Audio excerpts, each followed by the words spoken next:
ਦੋਸਤੋ ਸੁਣ ਰਹੇ ਹੋ ਦਿਲ ਦੀ ਆਵਾਜ਼ ਪ੍ਰੋਗਰਾਮ ਨਿਊਯਾਰਕ ਤੋਂ। ਮੈਂ ਹਾਂ ਤੁਹਾਡਾ ਦੋਸਤ ਤੇ ਹੋਸਟ ਦਰਸ਼ਨ ਸਿੰਘ ਖੱਖ। ਔਰ ਅੱਜ ਦੀ ਪ੍ਰੋਗਰਾਮ ਬੜਾ ਸਪੈਸ਼ਲ ਹੈ। ਸਾਡੇ ਨਾਲ ਬਹੁਤ ਸਤਿਕਾਰਯੋਗ ਏਕਤਾ ਕੌਰ ਜੀ ਗਰੇਵਾਲ ਔਰ ਜਾਹਿਦ ਰਿਆਜ਼ ਸਾਹਿਬ ਸਾਡੇ ਨਾਲ ਜੁੜੇ ਨੇ, ਔਰ ਪਰਮਿੰਦਰ ਸਿੰਘ ਸੋਧ ਸਾਹਿਬ ਸਾਡੇ ਟੀਮ ਦੇ ਸੀਨੀਅਰ ਮੈਂਬਰ ਨੇ, ਸਾਡੇ ਨਾਲ ਰੋਜ਼ ਜੁੜਦੇ ਨੇ, ਐਵਰੀ ਡੇ ਜੁੜਦੇ ਨੇ। ਔਰ ਉਹਨਾਂ ਦਾ ਸਾਰਿਆਂ ਦਾ ਤੁਹਾਡਾ ਬਹੁਤ ਬਹੁਤ ਸਵਾਗਤ ਹੈ ਪ੍ਰਵਾਸ ਰੇਡੀਓ ਦੇ ਵਿਹੜੇ ਵਿੱਚ ਹੀ। ਅਤੇ ਮੈਂ ਚਾਹਾਂਗਾ ਸੋਧ ਸਾਹਿਬ ਤੁਸੀਂ ਜਿਹੜੇ ਪ੍ਰੋਗਰਾਮ ਦੀ ਸ਼ੁਰੂਆਤ ਹੈ ਨਾ, ਤੁਸੀਂ ਸਟਾਰਟ ਕਰ ਦਿਓ ਜੀ। ਜੀ ਖੱਖ ਸਾਹਿਬ ਜੀ। ਜੀ ਜੀ ਸਰ।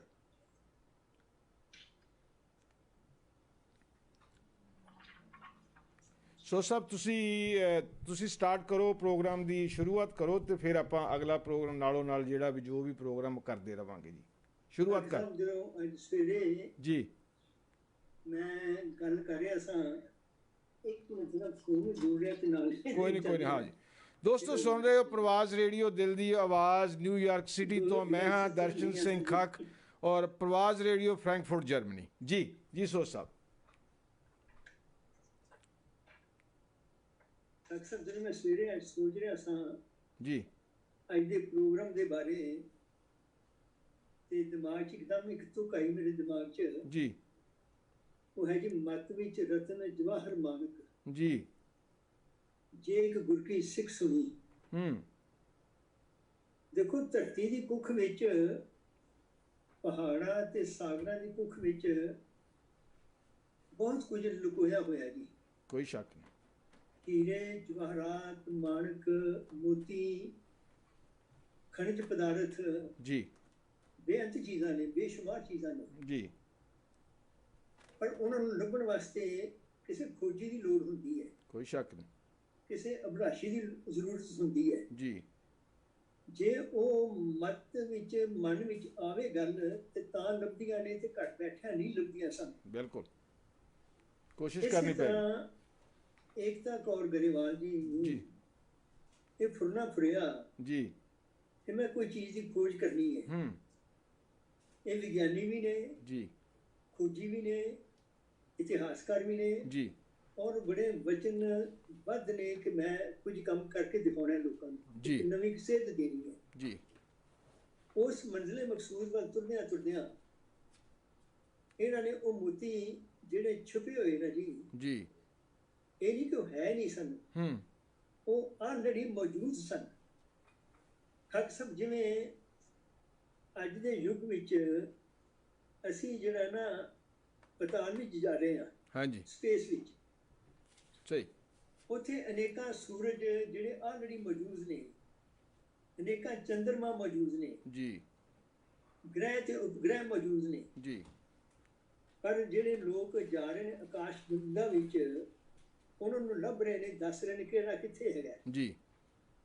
ਜੋ ਆਕਾਸ਼ ਗੰਗਾ ਦਾ ਸਫ਼ਰ ਨਾ ਕਰਨ, ਨਾ ਖੋਜ ਕਰਨ, ਤੇ ਪਤਾ ਨਹੀਂ ਲੱਗੇਗਾ ਜੀ। ਬਿਲਕੁਲ ਇਸੇ ਤਰ੍ਹਾਂ ਏਕਤਾ ਕੌਰ ਗਰੇਵਾਲ ਨੇ ਇਹ ਧਾਰਿਆ, ਇਹ ਠਾਣ ਲਿਆ ਕਿ ਜਿਹੜੇ ਮੱਤ ਵਿੱਚ ਰਤਨ ਜਵਾਹਰ ਮਾਨਕ ਜੀ, ਜੇ ਇੱਕ ਗੁਰ ਕੀ ਸਿੱਖ ਸੁਣੀ ਜੀ, ਬਿਲਕੁਲ, ਕਿ ਗੁਰੂ ਦੀ ਗੱਲ ਸੁਣੋ ਤੇ ਕਦਮ ਹਿਲਾਓ ਜੀ।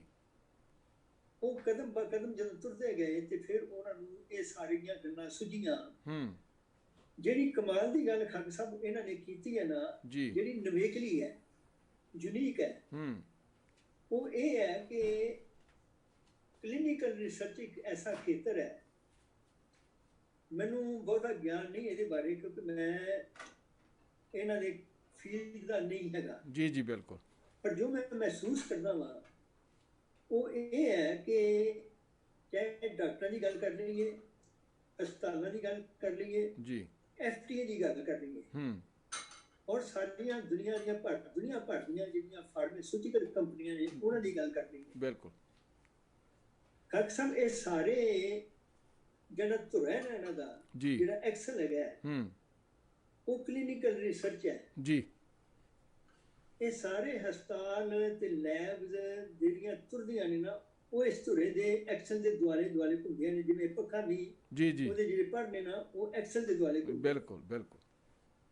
ਤੇ ਉਸ ਐਕਸਲ ਦੀ ਬਾਬਾ ਬੋਰਡ ਹੈਗੀ ਹੈ एकता कौर गरेवाल। क्या बात है, सानू इस गल की बहुत मैं बड़ी खुशी हो रही है कि जी जी ज़ाहिद रियाज दा जी जिन्होंने मेरा नाल इन्हां दा तारुफ कराया जी, इन्हां नाल मैनूं जोड़िया, साडी फोन ते गलबात हुंदी रही जी ते अज तुहाडा भी शुक्रगुजार हां कि तुसीं मौका दिता है इन्हां नूं असीं आमो सामने बैठ के गल कर रहे हैं जी।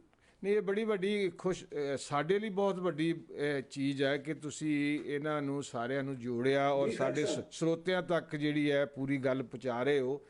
मैं बहुत ਇਹਦੇ ਵਿੱਚ ਤੁਹਾਡਾ ਵੀ ऋणी ਆ, ਤੁਹਾਡੇ ਸਾਰਿਆਂ ਦਾ ਹੀ ऋणी ਆ ਕਿ ਤੁਸੀਂ ਅੱਜ ਮੇਰੇ ਪ੍ਰੋਗਰਾਮ ਵਿੱਚ ਆ ਕੇ ਮੇਰਾ ਮਾਣ ਜਿਹੜਾ ਉਹ ਵਧਾਇਆ ਔਰ ਸਾਡੇ ਸਰੋਤੇ ਜਿਹੜੇ ਆ ਉਹ ਆਨੰਦ ਮਾਣਨਗੇ ਜੀ। ਇਹ ਗੱਲਾਂ ਬਿਲਕੁਲ ਜੀ ਸੋ ਸਾਹਿਬ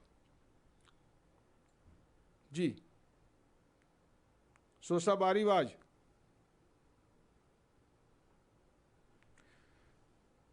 बोलो जी, सो साहब बोलो बोलो। I think you can mute. Mute जी म्यूट ते सी। हुण आ रही आवाज? हुण आ रही सो साहब मेरी आवाज? नहीं। सो साहब आवाज आ रही है? तुसी बोलो, मैनू जे सुन रहे हो इशारा। अच्छा आ जा, ठीक है जी जी। सो साहब आवाज नहीं आ रही जी तुहाडी? आवाज इत्थों तो ठीक है जी, सारा कुछ तुहाडी म्यूट से लगदी है। नहीं, मेरी आवाज तो इत्थे ठीक है। हेलो, तुहाडी पहुंची नहीं सानू। तुहानू आवाज नहीं आ रही? हुण आ रही, मैं फोन कीता ना फोन ते आ रही है, फोन ते आ रही है। ये तो फिर मैं फोन बंद करदा जी। आवाज ते आनी चाहिए है, कोई तो मसला है नहीं। हाँ जी जी। अच्छा मेरी आवाज मेरी ਤੁਹਾਡੀ आवाज आ रही है? अपडेट रनिंग जी। मेरी आ रही आवाज कि नहीं आ रही? सानू आवाज नहीं आ रही। एक सेकंड दो जी, मैं अपने इंजीनियर ਨੂੰ ਤੁਸੀਂ ਹੁਣ ਆਪਣੇ ਬਾਰੇ ਆਪ ਤੁਸੀਂ ਦੱਸੋ ਜੀ ਕਿ ਤੁਸੀਂ ਤੁਹਾਨੂੰ ਇਹ ਫੁਰਨਾ ਕਿਵੇਂ ਫੁਰਿਆ ਕਿ ਤੁਸੀਂ ਜਿਹੜੀ 6 ਇਨ ਕਲੀਨਿਕਲ ਰਿਸਰਚ ਦੀ ਸ਼ੁਰੂਆਤ ਕੀਤੀ ਹੈ ਜੀ? ਹਾਂਜੀ, ਪਰਮਿੰਦਰ ਸਿੰਘ ਜੀ, ਵਾਹਿਗੁਰੂ ਜੀ ਕਾ ਖਾਲਸਾ ਵਾਹਿਗੁਰੂ ਜੀ ਕੀ ਫਤਿਹ। ਵਾਹਿਗੁਰੂ ਜੀ ਕਾ ਖਾਲਸਾ ਵਾਹਿਗੁਰੂ ਜੀ ਕੀ ਫਤਿਹ। ਹਾਂਜੀ, ਸਭ ਤੋਂ ਪਹਿਲਾਂ ਤੁਹਾਡੇ ਬਹੁਤ ਸ਼ੁਕਰਗੁਜ਼ਾਰ ਹਾਂ ਤੇ ਜ਼ਾਹਿਦ ਦੀ ਵੀ ਕਿ ਉਹਨਾਂ ਨੇ ਮੈਨੂੰ ਤੁਹਾਡੇ ਨਾਲ ਕਨੈਕਟ ਕਰਾਇਆ ਤੇ ਅੱਜ ਤੁਸੀਂ 6 ਇਨ ਕਲੀਨਿਕਲ ਰਿਸਰਚ ਨੂੰ ਮੌਕਾ ਦਿੱਤਾ ਕਿ ਅਸੀਂ ਆਪਣੇ ਬਾਰੇ ਦੱਸ ਸਕੀਏ। ਪਰ ਤੁਸੀਂ ਬਹੁਤ ਜ਼ਿਆਦਾ ਦੱਸਿਆ ਮੇਰੇ ਬਾਰੇ। ਕਹੋ ਨਾਨਕ ਸਭ ਤੇਰੀ ਵਡਿਆਈ, ਕੋਈ ਨਾਉ ਨਾ ਜਾਣੇ ਮੇਰਾ, ਕਿ ਗੁਰੂ ਸਾਹਿਬ ਜੋ ਕਰਾ ਰਹੇ ਨੇ ਆਪ ਹੀ ਕਰਾ ਰਹੇ ਨੇ। ਜੋ ਤੂੰ ਚਲਾਏ ਹੈ ਤੇ ਚੱਲੇ ਸੁਆਮੀ, ਹੁਣ ਕਿਆ ਜਾਣਾ ਗੁਰੂ ਤੇਰੇ। ਤਾਂ ਗੁਰੂ ਸਾਹਿਬ ਆਪ ਹੀ ਕਰਾਉਂਦੇ ਜੋ ਕਰਾਉਂਦੇ ਨੇ। ਗੁਰੂ ਸਾਹਿਬ ਮਿਹਰ ਕਰਨ ਅੱਗੋਂ ਵੀ, ਜਿਵੇਂ ਵੀ ਉਹਨਾਂ ਨੇ ਸੇਵਾ ਲੈਣੀ ਸਾਡੇ ਕੋਲ ਲੈਂਦੇ ਰਹਿਣ। ਜਿਹੜਾ ਤੁਸੀਂ ਪ੍ਰਸ਼ਨ ਪੁੱਛਿਆ, ਮੈਂ ਆਪਣੇ ਬਾਰੇ ਥੋੜਾ ਜਿਹਾ ਤੁਹਾਨੂੰ ਦੱਸਾਂ। ਸੋ ਮੈਂ ਆਪਣਾ ਜਿਹੜੀ ਸ਼ੁਰੂਆਤ ਕੀਤੀ ਆਪਣੀ ਕਰੀਅਰ ਦੀ, ਉਹ ਇੰਡੀਆ ਤੋਂ ਕੀਤੀ ਹੈ। ਤੇ ਇੰਡੀਆ ਵਿੱਚ ਮੈਂ ਟੀਚਿੰਗ ਕਰਦੀ ਸੀ। I was working as a lecturer, mathematics ਪੜ੍ਹਾਉਂਦੀ ਸੀ। ਸੋ ਆਨੰਦ ਕਾਰਜ ਤੋਂ ਬਾਅਦ ਆਪ ਪ੍ਰਦੇਸਾਂ 'ਚ ਆਪਾਂ ਆ ਗਏ ਤੇ ਇੱਥੇ ਆ ਕੇ ਮੈਂ ਟੀਚਿੰਗ ਕੀਤੀ ਥੋੜ੍ਹੀ ਦੇਰ, ਪਰ I wanted to explore something different. ਤੇ ਮੇਰੇ ਹਸਬੈਂਡ ਜਿਹੜੇ ਸੀ ਉਹ ਰਿਸਰਚ ਵਿੱਚ ਸੀ, ਉਹਨਾਂ ਨੇ PhD ਕੀਤੀ ਇੰਗਲੈਂਡ ਤੋਂ। ਤੇ ਮੈਂ ਉਹਨਾਂ ਨੂੰ ਦੇਖਦੀ ਸੀ ਕੰਮ ਕਰਦੇ, ਉਹ ਕਿੱਦਾਂ ਪੇਸ਼ੈਂਟਸ ਨਾਲ ਕੰਮ ਕਰਦੇ, ਡੇਟਾ ਕਲੈਕਟ ਕਰਦੇ, ਐਨਾਲਾਈਜ਼ ਕਰਦੇ, ਫਿਰ ਉਹਨੂੰ ਪਬਲਿਸ਼ ਕਰਦੇ। So it was quite fascinating ਤੇ ਮੇਰਾ ਵੀ ਮਨ ਕੀਤਾ ਮੈਂ ਰਿਸਰਚ ਬਾਰੇ ਸਿੱਖਾਂ। ਤਾਂ ਮੈਂ ਯੂਨੀਵਰਸਿਟੀ ਲੈਵਲ 'ਤੇ ਸ਼ੁਰੂ ਕੀਤੀ ਥੋੜ੍ਹੀ ਰਿਸਰਚ ਤੇ ਉਸ ਤੋਂ ਬਾਅਦ ਫਿਰ ਮੈਨੂੰ ਹੌਲੀ ਹੌਲੀ ਮੌਕਾ ਮਿਲਿਆ। ਮੈਂ ਸਾਈਟ ਲੈਵਲ 'ਤੇ ਕੀਤੀ, ਕਲੀਨਿਕਸ ਵਿੱਚ, ਪ੍ਰਾਈਵੇਟ ਪ੍ਰੈਕਟਿਸਿਸ ਵਿੱਚ, ਜਿੱਥੇ ਫਾਰਮਾਸਿਊਟੀਕਲ ਸਟੱਡੀਜ਼ ਚੱਲਦੀਆਂ। ਤੇ ਉੱਥੇ ਮੈਂ ਐਜ਼ ਅ ਕੋਆਰਡੀਨੇਟਰ ਸਟਾਰਟ ਕੀਤਾ। ਫਿਰ ਆਈ ਕੈਪਟ ਕਲਾਈਂਬਿੰਗ ਦ ਲੈਡਰ। ਸਾਈਟ ਲੈਵਲ 'ਤੇ ਮੈਂ ਕਾਫੀ ਐਕਸਪੀਰੀਅੰਸ ਲਿਆ, ਮੈਂ ਡਿਫਰੈਂਟ ਰੋਲਸ ਦੇ ਵਿੱਚ ਗਰੋ ਕੀਤੀ ਤੇ ਕਾਫੀ ਸਮਾਂ ਇਹਦੇ ਵਿੱਚ ਅਸੀਂ ਲਗਾਇਆ ਹੁਣ ਰਿਸਰਚ ਵਿੱਚ। ਤੇ ਇੱਕ ਫੁਰਨਾ, ਜਿਵੇਂ ਤੁਸੀਂ ਪੁੱਛਿਆ ਪ੍ਰਸ਼ਨ ਕਿ ਕਿੱਦਾਂ ਇਸ ਬਾਰੇ ਸੋਚਿਆ ਤੁਸੀਂ 6 ਇਨ ਕਲੀਨਿਕਲ ਰਿਸਰਚ, ਤਾਂ ਮਨ ਵਿੱਚ ਇਹ ਫੁਰਨਾ ਆਉਂਦਾ ਸੀ ਕਿ ਆਪਣੀ ਕਮਿਊਨਿਟੀ ਦੇ ਜਿਹੜੇ ਬੰਦੇ ਘੱਟ ਦੇਖੇ ਵਰਕ ਫੋਰਸ ਦੇ ਵਿੱਚ, ਜਿਵੇਂ ਅਸੀਂ ਜੌਬ ਕਰਦੇ ਸੀ। ਸੋ ਆਪਣੀ ਕਮਿਊਨਿਟੀ ਨੂੰ ਘੱਟ ਦੇਖਿਆ ਤੇ ਮਨ ਚ ਆਉਂਦਾ ਸੀ ਕਿ ਆਪਣੀ ਕਮਿਊਨਿਟੀ ਕਿਉਂ ਨਹੀਂ ਹੈਗੀ ਇਸ ਫੀਲਡ ਦੇ ਵਿੱਚ। ਇਟਸ ਵੈਰੀ ਫੈਸੀਨੇਟਿੰਗ ਤੇ you get work life balance, flexibility ਹੈ ਐਂਡ ਇਨੋਵੇਟਿਵ এনवायरमेंट ਹੈ, ਪੇਸ਼ੈਂਟ ਕੇਅਰ ਹੈ, ਜਿਵੇਂ ਆਪਣੀਆਂ ਸਿੱਖ ਵੈਲਿਊਜ਼ ਹੈਗੀਆਂ, ਐਥਿਕਸ, ਇੰਟੈਗ੍ਰਿਟੀ ਦੀ ਆਪਾਂ ਗੱਲ ਕਰਦੇ ਹਾਂ, ਟਰਾਂਸਪੇਰੈਂਸੀ, ਟਰਸਟ। ਜਦੋਂ ਅਸੀਂ ਅਸਲ 'ਚ ਕੰਮ ਕਰਦੇ ਹਾਂ, ਵਰਕ এনवायरमेंट 'ਚ ਜਾਂਦੇ ਹਾਂ, ਤਾਂ ਉੱਥੇ ਇਹ ਸਾਰੀਆਂ ਜਿਹੜੀਆਂ ਵੈਲਿਊਜ਼ ਨੇ ਐਕਸ਼ਨ 'ਚ ਆ ਜਾਂਦੀਆਂ, ਕਿਉਂਕਿ ਜਦੋਂ ਆਪਾਂ ਪੇਸ਼ੈਂਟਸ ਨਾਲ ਕੰਮ ਕਰਦੇ ਹਾਂ, ਆਪਾਂ ਟਰਸਟ ਬਿਲਡ ਕਰਨਾ, ਮੇਕ ਸ਼ੋਰ ਕਰਨਾ ਕਿ ਸਾਰਾ ਕੁਝ ਐਥੀਕਲੀ ਹੋ ਰਿਹਾ, ਇੰਟੈਗ੍ਰਿਟੀ ਦੀ ਆਪਾਂ ਗੱਲ ਕਰਦੇ ਹਾਂ, ਤਾਂ ਆਹ ਜਿਹੜੀਆਂ ਸਿੱਖ ਵੈਲਿਊਜ਼ ਗੁਰੂ ਸਾਹਿਬ ਨੇ ਸਾਨੂੰ ਪਹਿਲਾਂ ਹੀ ਦਿੱਤੀਆਂ ਹੋਈਆਂ। ਤੇ ਰਿਸਰਚ ਨੂੰ ਮੈਨੂੰ ਲੱਗਦਾ ਆਪਣੇ ਬੰਦਿਆਂ ਦੀ ਲੋੜ ਹੈਗੀ ਹੈ। ਆਪਾਂ ਜਦੋਂ ਅੰਦਰ ਜਾਵਾਂਗੇ, ਜਦੋਂ ਰਿਸਰਚ ਹੋ ਰਹੀ ਹੈ, ਜਦੋਂ ਲੋਕੀ ਦੇਖੋਗੇ ਕਿ ਹਾਂ ਭਾਈ ਇੱਕ ਸਿੱਖ ਬੰਦਾ ਲੀਡ ਕਰ ਰਿਹਾ, ਤਾਂ ਉੱਥੇ ਪਤਾ ਹੋਊਗਾ ਕਿ ਇੱਥੇ ਸੱਚੀ ਗੱਲ ਹੋਣੀ ਹੈ ਕਿ ਜਿਹੜੇ ਸਾਡੀਆਂ ਵੈਲਿਊਜ਼ ਹੀ ਇਦਾਂ ਦੀਆਂ ਸਾਨੂੰ ਜਿਹੜੀਆਂ ਗੁਰੂ ਸਾਹਿਬ ਨੇ ਦਿੱਤੀਆਂ। ਆਵਾਜ਼ ਆ ਰਹੀ ਜੀ? ਮੇਰੀ ਆਵਾਜ਼ ਆ ਰਹੀ? ਮੇਰੀ ਆਵਾਜ਼ ਆ ਰਹੀ ਹੋ? ਹਾਂਜੀ, ਹੁਣ ਖਾਲਸਾ ਸਾਹਿਬ ਆ ਗਈ ਜੀ। ਓਕੇ, ਔਨ ਕਰ ਜੀ ਜੀ, ਥੈਂਕ ਯੂ ਜੀ, ਕੈਰੀ ਔਨ ਭੈਣ ਜੀ। ਹਾਂਜੀ, ਜਿਵੇਂ ਆਪਾਂ ਕਹਿੰਦੇ ਕਿ ਇੱਥੇ ਕੋਈ ਮਿਸਕੰਡਕਟ ਨਹੀਂ ਹੋਊਗਾ, ਜਿੱਥੇ ਆਪਣੀ ਸਿੱਖ ਇਮੇਜ ਆ ਗਈ ਤਾਂ ਆਪਾਂ ਚਾਹੁੰਦੇ ਆਪਾਂ ਆਪਣੀ ਕਮਿਊਨਿਟੀ ਵਿੱਚ ਅਵੇਅਰਨੈਸ ਲੈ ਕੇ ਆਈਏ। ਆਪਾਂ ਕਿਸੇ ਵੀ ਪ੍ਰੋਫੈਸ਼ਨ 'ਚ ਪਿੱਛੇ ਨਹੀਂ ਰਹੇ ਜੀ। ਆਪਣੀ ਕਮਿਊਨਿਟੀ ਜਿੱਥੇ ਜਿੱਥੇ ਵੀ ਅਸੀਂ ਸ਼ੁਰੂ ਕੀਤਾ ਕੰਮ, ਹੱਲਾ ਮਾਰਿਆ, ਉੱਥੇ ਆਪਾਂ ਹਮੇਸ਼ਾ ਉੱਪਰ ਹੀ ਗਏ ਹਾਂ। ਬਿਲਕੁਲ। ਸੋ ਕਲੀਨਿਕਲ ਰਿਸਰਚ ਵਿੱਚ ਆਪਾਂ ਬਿਹਾਈਂਡ ਕਿਵੇਂ ਹੋ ਸਕਦੇ ਹਾਂ? ਸੋ ਆਪਾਂ ਇਹਦੇ ਵਿੱਚ ਹੁਣ ਆਪਣੀ ਕਮਿਊਨਿਟੀ ਨੂੰ ਇੰਪਾਵਰ ਕਰ ਰਹੇ ਹਾਂ, ਉਹਨਾਂ ਨੂੰ ਜ਼ਿਆਦਾ ਤੋਂ ਜ਼ਿਆਦਾ ਅਵੇਅਰਨੈਸ ਲੈ ਕੇ ਆ ਰਹੇ ਹਾਂ ਕਿ ਭਾਈ ਇਹ ਵੀ ਇੱਕ ਕਰੀਅਰ ਓਪਰਚੁਨਿਟੀ ਹੈਗੀ, ਇਹਨੂੰ ਐਕਸਪਲੋਰ ਕਰੋ। ਜੀ, ਬਹੁਤ ਵਧੀਆ ਜੀ। ਜੀ ਸੋ ਸਾਹਿਬ ਦੇਖੋ, ਏਕਤਾ ਜੀ, ਜਿੱਥੇ ਤੁਹਾਡਾ ਸ਼ੁਕਰਗੁਜ਼ਾਰ ਹਾਂ ਕਿ ਤੁਸੀਂ ਆਪਣਾ ਕੀਮਤੀ ਟਾਈਮ ਕੱਢ ਕੇ, ਕਿਉਂਕਿ ਜਿਹੜੇ ਵਿਗਿਆਨੀ ਹੁੰਦੇ ਨੇ, ਖੋਜੀ ਹੁੰਦੇ ਨੇ, ਇਹ ਖੋਜ ਦਾ ਕੰਮ ਤੇ ਦਿਨ ਰਾਤ ਚੱਲਦਾ ਜੀ, ਬਿਲਕੁਲ, ਕਦੀ ਨਹੀਂ ਮੁੱਕਦਾ ਜੀ। ਆਪਣਾ ਕੀਮਤੀ ਸਮਾਂ ਕੱਢ ਕੇ ਪ੍ਰਵਾਜ਼ ਰੇਡੀਓ ਨੂੰ, ਜਿਹਦੀ ਬੁਨਿਆਦ ਫਰੈਂਕਫਰਟ ਜਰਮਨੀ ਤੋਂ ਸ਼ੁਰੂ ਹੁੰਦੀ ਹੈ ਜੀ, ਔਰ ਉਹਨਾਂ ਦੇ ਹੋਸਟ ਦਰਸ਼ਨ ਸਿੰਘ ਖੱਕ ਜਿਹੜੇ ਨਿਊ ਜਰਸੀ 'ਚ ਬੈਠੇ ਹੋਏ ਨੇ, ਮੈਂ ਉਹਨਾਂ ਦਾ ਵੀ ਸ਼ੁਕਰਗੁਜ਼ਾਰ ਹਾਂ ਕਿ ਉਹਨਾਂ ਨੇ ਆਪਣੇ ਇਸ ਪ੍ਰੋਗਰਾਮ ਦੇ ਵਿੱਚੋਂ 1 ਘੰਟਾ ਸਾਨੂੰ ਸਾਡੇ ਲਈ ਡੈਡੀਕੇਟ ਕਰ ਦਿੱਤਾ ਹੈ, ਤਾਂ ਕਿ ਅਸੀਂ ਤੁਹਾਨੂੰ ਲੋਕਾਂ ਨਾਲ ਤਾਰਫ ਕਰਾ ਸਕੀਏ, ਲੋਕਾਂ ਨੂੰ ਦੱਸ ਸਕੀਏ ਕਿ ਤੁਸੀਂ ਕੀ ਕਰ ਰਹੇ ਹੋ।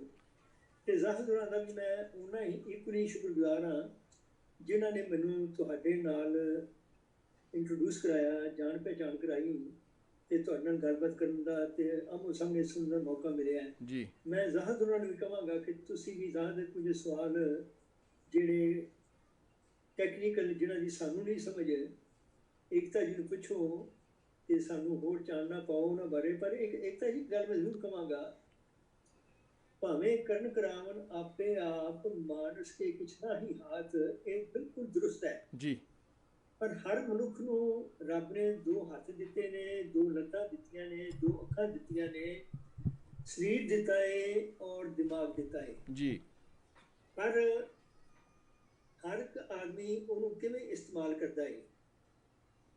ਲੱਤਾਂ 2 ਨੇ, ਜਦੋਂ ਅਸੀਂ ਇੱਕ ਕਦਮ ਅੱਗੇ ਪੁੱਟਦੇ ਹਾਂ ਤੇ ਦੂਜਾ ਕਦਮ ਆਪਣੇ ਆਪ ਹੀ ਪੁੱਟਿਆ ਜਾਂਦਾ ਹੈ। ਬਿਲਕੁਲ। ਔਰ ਜਦੋਂ ਅਸੀਂ ਇੱਕ ਕਦਮ ਪੁੱਟਦੇ ਹਾਂ ਤੇ ਦੂਜਾ ਕਦਮ ਸਾਨੂੰ, ਇਹ ਕਦਮ ਪੁੱਟਦੇ ਪੁੱਟਦੇ ਅਸੀਂ ਹਿਮਾਲਿਆ ਦੀ ਜਿਹੜੀ ਟੌਪ ਦੀ ਚੋਟੀ ਹੈ ਨਾ, ਐਵਰੈਸਟ ਤੱਕ ਵੀ ਸਾਨੂੰ ਇਹ ਪਹੁੰਚਾ ਦਿੰਦੀ ਹੈ। ਕੀ ਬਾਤ ਹੈ। ਆਦਮੀ ਦੇ ਅੰਦਰ ਜੇ ਨਿਸ਼ਾਨਾ ਹੋਵੇ ਜੀ, ਰੱਬ ਮਦਦ ਕਰਦਾ ਹੈ ਜੀ। ਕਹਿੰਦੇ ਨੇ God helps to them who helps themselves. That's true. ਤੇ ਤੁਸੀਂ ਆਪ ਹੀ ਹਿੰਮਤੀ ਹੋ, ਕਹਿੰਦੇ ਨੇ ਹਿੰਮਤੇ ਮਰਦਾ ਮਦਦੇ ਖੁਦਾ ਜੀ।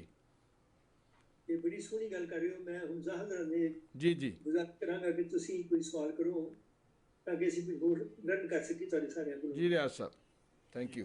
ਵਾਹਿਗੁਰੂ ਜੀ ਖਾਲਸਾ, ਵਾਹਿਗੁਰੂ ਜੀ ਕੀ ਫਤਿਹ। ਸਰ, ਸਭ ਤੋਂ ਪਹਿਲਾਂ ਤੇ ਮੈਂ ਸ਼ੁਕਰਗੁਜ਼ਾਰ ਹਾਂ ਪ੍ਰਵਾਜ਼ ਰੇਡੀਓ ਦਾ, ਪਾਕ ਸਾਹਿਬ ਦਾ, ਪਰਵਿੰਦਰ ਸੋਹ ਸਾਹਿਬ ਦਾ, ਕਿ ਉਹਨਾਂ ਨੇ ਸਾਨੂੰ ਇਹ ਆਪਰਚੁਨਿਟੀ ਦਿੱਤੀ ਤੇ ਇਨਵਾਈਟ ਕੀਤਾ।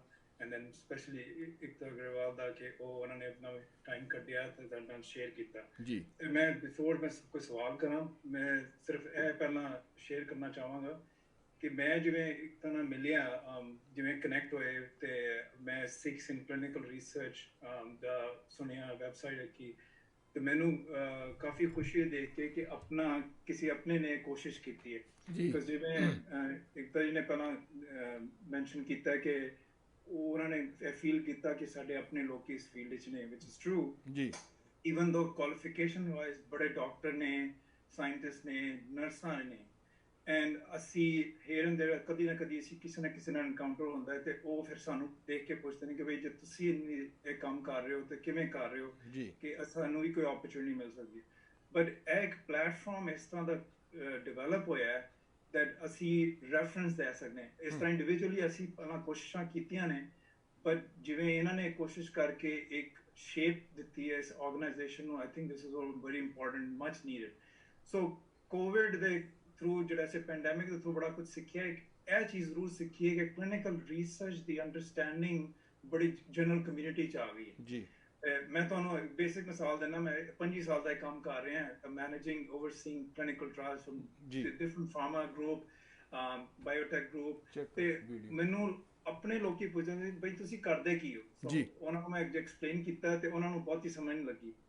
ਅੱਜ ਮੈਂ ਉਹਨਾਂ ਨੂੰ ਮਿਲਣਾ ਤੇ ਉਹ ਹੁਣ ਕਹਿੰਦੇ ਨੇ ਕਿ ਉਹ ਹੁਣ ਕੁਝ ਸਮਝ ਲੱਗਦੀ ਹੈ ਆਫਟਰ ਹੀਅਰਿੰਗ ਕਿ ਜੀ ਕੋਵਿਡ ਤੇ ਕੋਵਿਡ ਟ੍ਰਾਇਲਸ ਕਹੀਆਂ, ਫਾਈਜ਼ਰ ਨੇ ਆਪਣੀ, ਮੋਡਰਨਾ ਨੇ ਆਪਣੀ ਮੈਡੀਸਿਨ ਕਿਵੇਂ ਕੱਢੀ ਹੈ, FDA ਦਾ ਕੀ ਰੋਲ ਹੈ। ਸੋ ਉਹਦੇ ਨਾਲ ਕਾਫੀ ਅਵੇਅਰਨੈਸ ਆਈ ਹੈ। ਹੁਣ ਮੈਂ ਉਹੀ ਤੁਹਾਨੂੰ ਕਹਿ ਰਿਹਾ ਸੀ ਕਿ ਦਿਸ ਐਕਚੁਅਲੀ ਇਨਡਾਇਰੈਕਟਲੀ ਸਾਨੂੰ ਇੱਕ ਗੁੱਡ ਓਪਰਚੁਨਿਟੀ ਮਿਲੀ ਹੈ ਕਿ ਲੋਕਾਂ ਨੇ ਇੰਟਰਸਟ ਸ਼ੋ ਕੀਤਾ ਹੈ, ਕਿ ਕੋਵਿਡ ਨੇ ਕੁਝ ਹੋਰ ਇਨਕਰੇਜ ਕੀਤਾ ਲੋਕਾਂ ਨੂੰ ਕਿ ਬਈ ਬੜਾ ਕੁਝ ਹੋ ਰਿਹਾ ਹੈ, ਰਿਸਰਚ ਅਸੀਂ ਨਿਊਜ਼ ਸੁਣਨੇ ਆ। ਉਹਦਾ ਬੈਕਗ੍ਰਾਉਂਡ ਕੀ ਹੈਗਾ, ਕਿਹੜੇ ਲੋਕੀ ਕਰ ਰਹੇ ਨੇ, ਕਿਵੇਂ ਕਰ ਰਹੇ ਨੇ। ਸੋ ਮੈਂ ਕਿਉਂਕਿ ਇਹਦੇ ਵਿੱਚ ਕਲੀਨਿਕਲ ਰਿਸਰਚ ਇੰਨੀ ਦੇਰ ਦਾ ਕੰਮ ਕਰਾਂ, ਸਾਡਾ ਇੱਕ ਜਿਹੜਾ ਮੇਨ ਗੋਲ ਹੁੰਦਾ ਜਦੋਂ ਟ੍ਰਾਇਲ ਸ਼ੁਰੂ ਹੁੰਦੀ ਕਿ ਜੀ ਸਾਨੂੰ ਪੇਸ਼ੈਂਟ ਚਾਹੀਦੇ ਨੇ, ਸਬਜੈਕਟ ਉਹਦੇ 'ਚ ਇਨਰੋਲਮੈਂਟ ਚਾਹੀਦੀ ਹੈ। ਸੋ ਉਹਦੇ 'ਚ ਕਾਫੀ ਇਨਕਰੇਜਮੈਂਟ ਚਾਹੀਦੀ ਹੈ ਕਿ ਲੋਕਾਂ ਨੂੰ ਟਰਸਟ ਬਣਾਈਏ ਕਿ ਉਹ ਐ ਸੇਫ ਹੈਗਾ, ਇਹਦੇ 'ਚ ਪਤਾ ਲੋਕਾਂ ਨੂੰ ਨਹੀਂ ਪਤਾ ਹੈਗਾ। ਸੋ ਉਹੀ ਇੱਕ ਚੈਲੰਜ ਹੁੰਦਾ ਹੈ ਹਰ ਟ੍ਰਾਇਲ ਦਾ ਜੀ। ਆਮ ਸ਼ੋਰ ਕੋਵਿਡ ਵਾਲੇ ਫਾਈਜ਼ਰ ਐਂਡ ਮੋਡਰਨਾ ਨੇ ਆਪਣੇ ਜਿਹੜੇ ਵੀ ਚੈਲੰਜਸ ਫੇਸ ਕੀਤੇ ਹਨ, ਬਿਕੋਜ਼ ਲੋਕੀ ਤਾਂ ਘਰੋਂ ਬਾਹਰ ਨਹੀਂ ਨਿਕਲਣਾ ਚਾਹੁੰਦੇ। ਬਿਲਕੁਲ। ਤੁਸੀਂ ਵੈਕਸੀਨ ਟ੍ਰਾਇਲ ਵਾਸਤੇ ਇੱਕ ਕਲੀਨਿਕਸ ਜਾਂ ਜੋ ਵੀ ਉਹਨਾਂ ਦੀ ਲੋਕੇਸ਼ਨਸ ਹਨ, ਉੱਥੇ ਲੋਕਾਂ ਨੂੰ ਲੈ ਡਿਸਟਰਬੈਂਸ ਜੀ।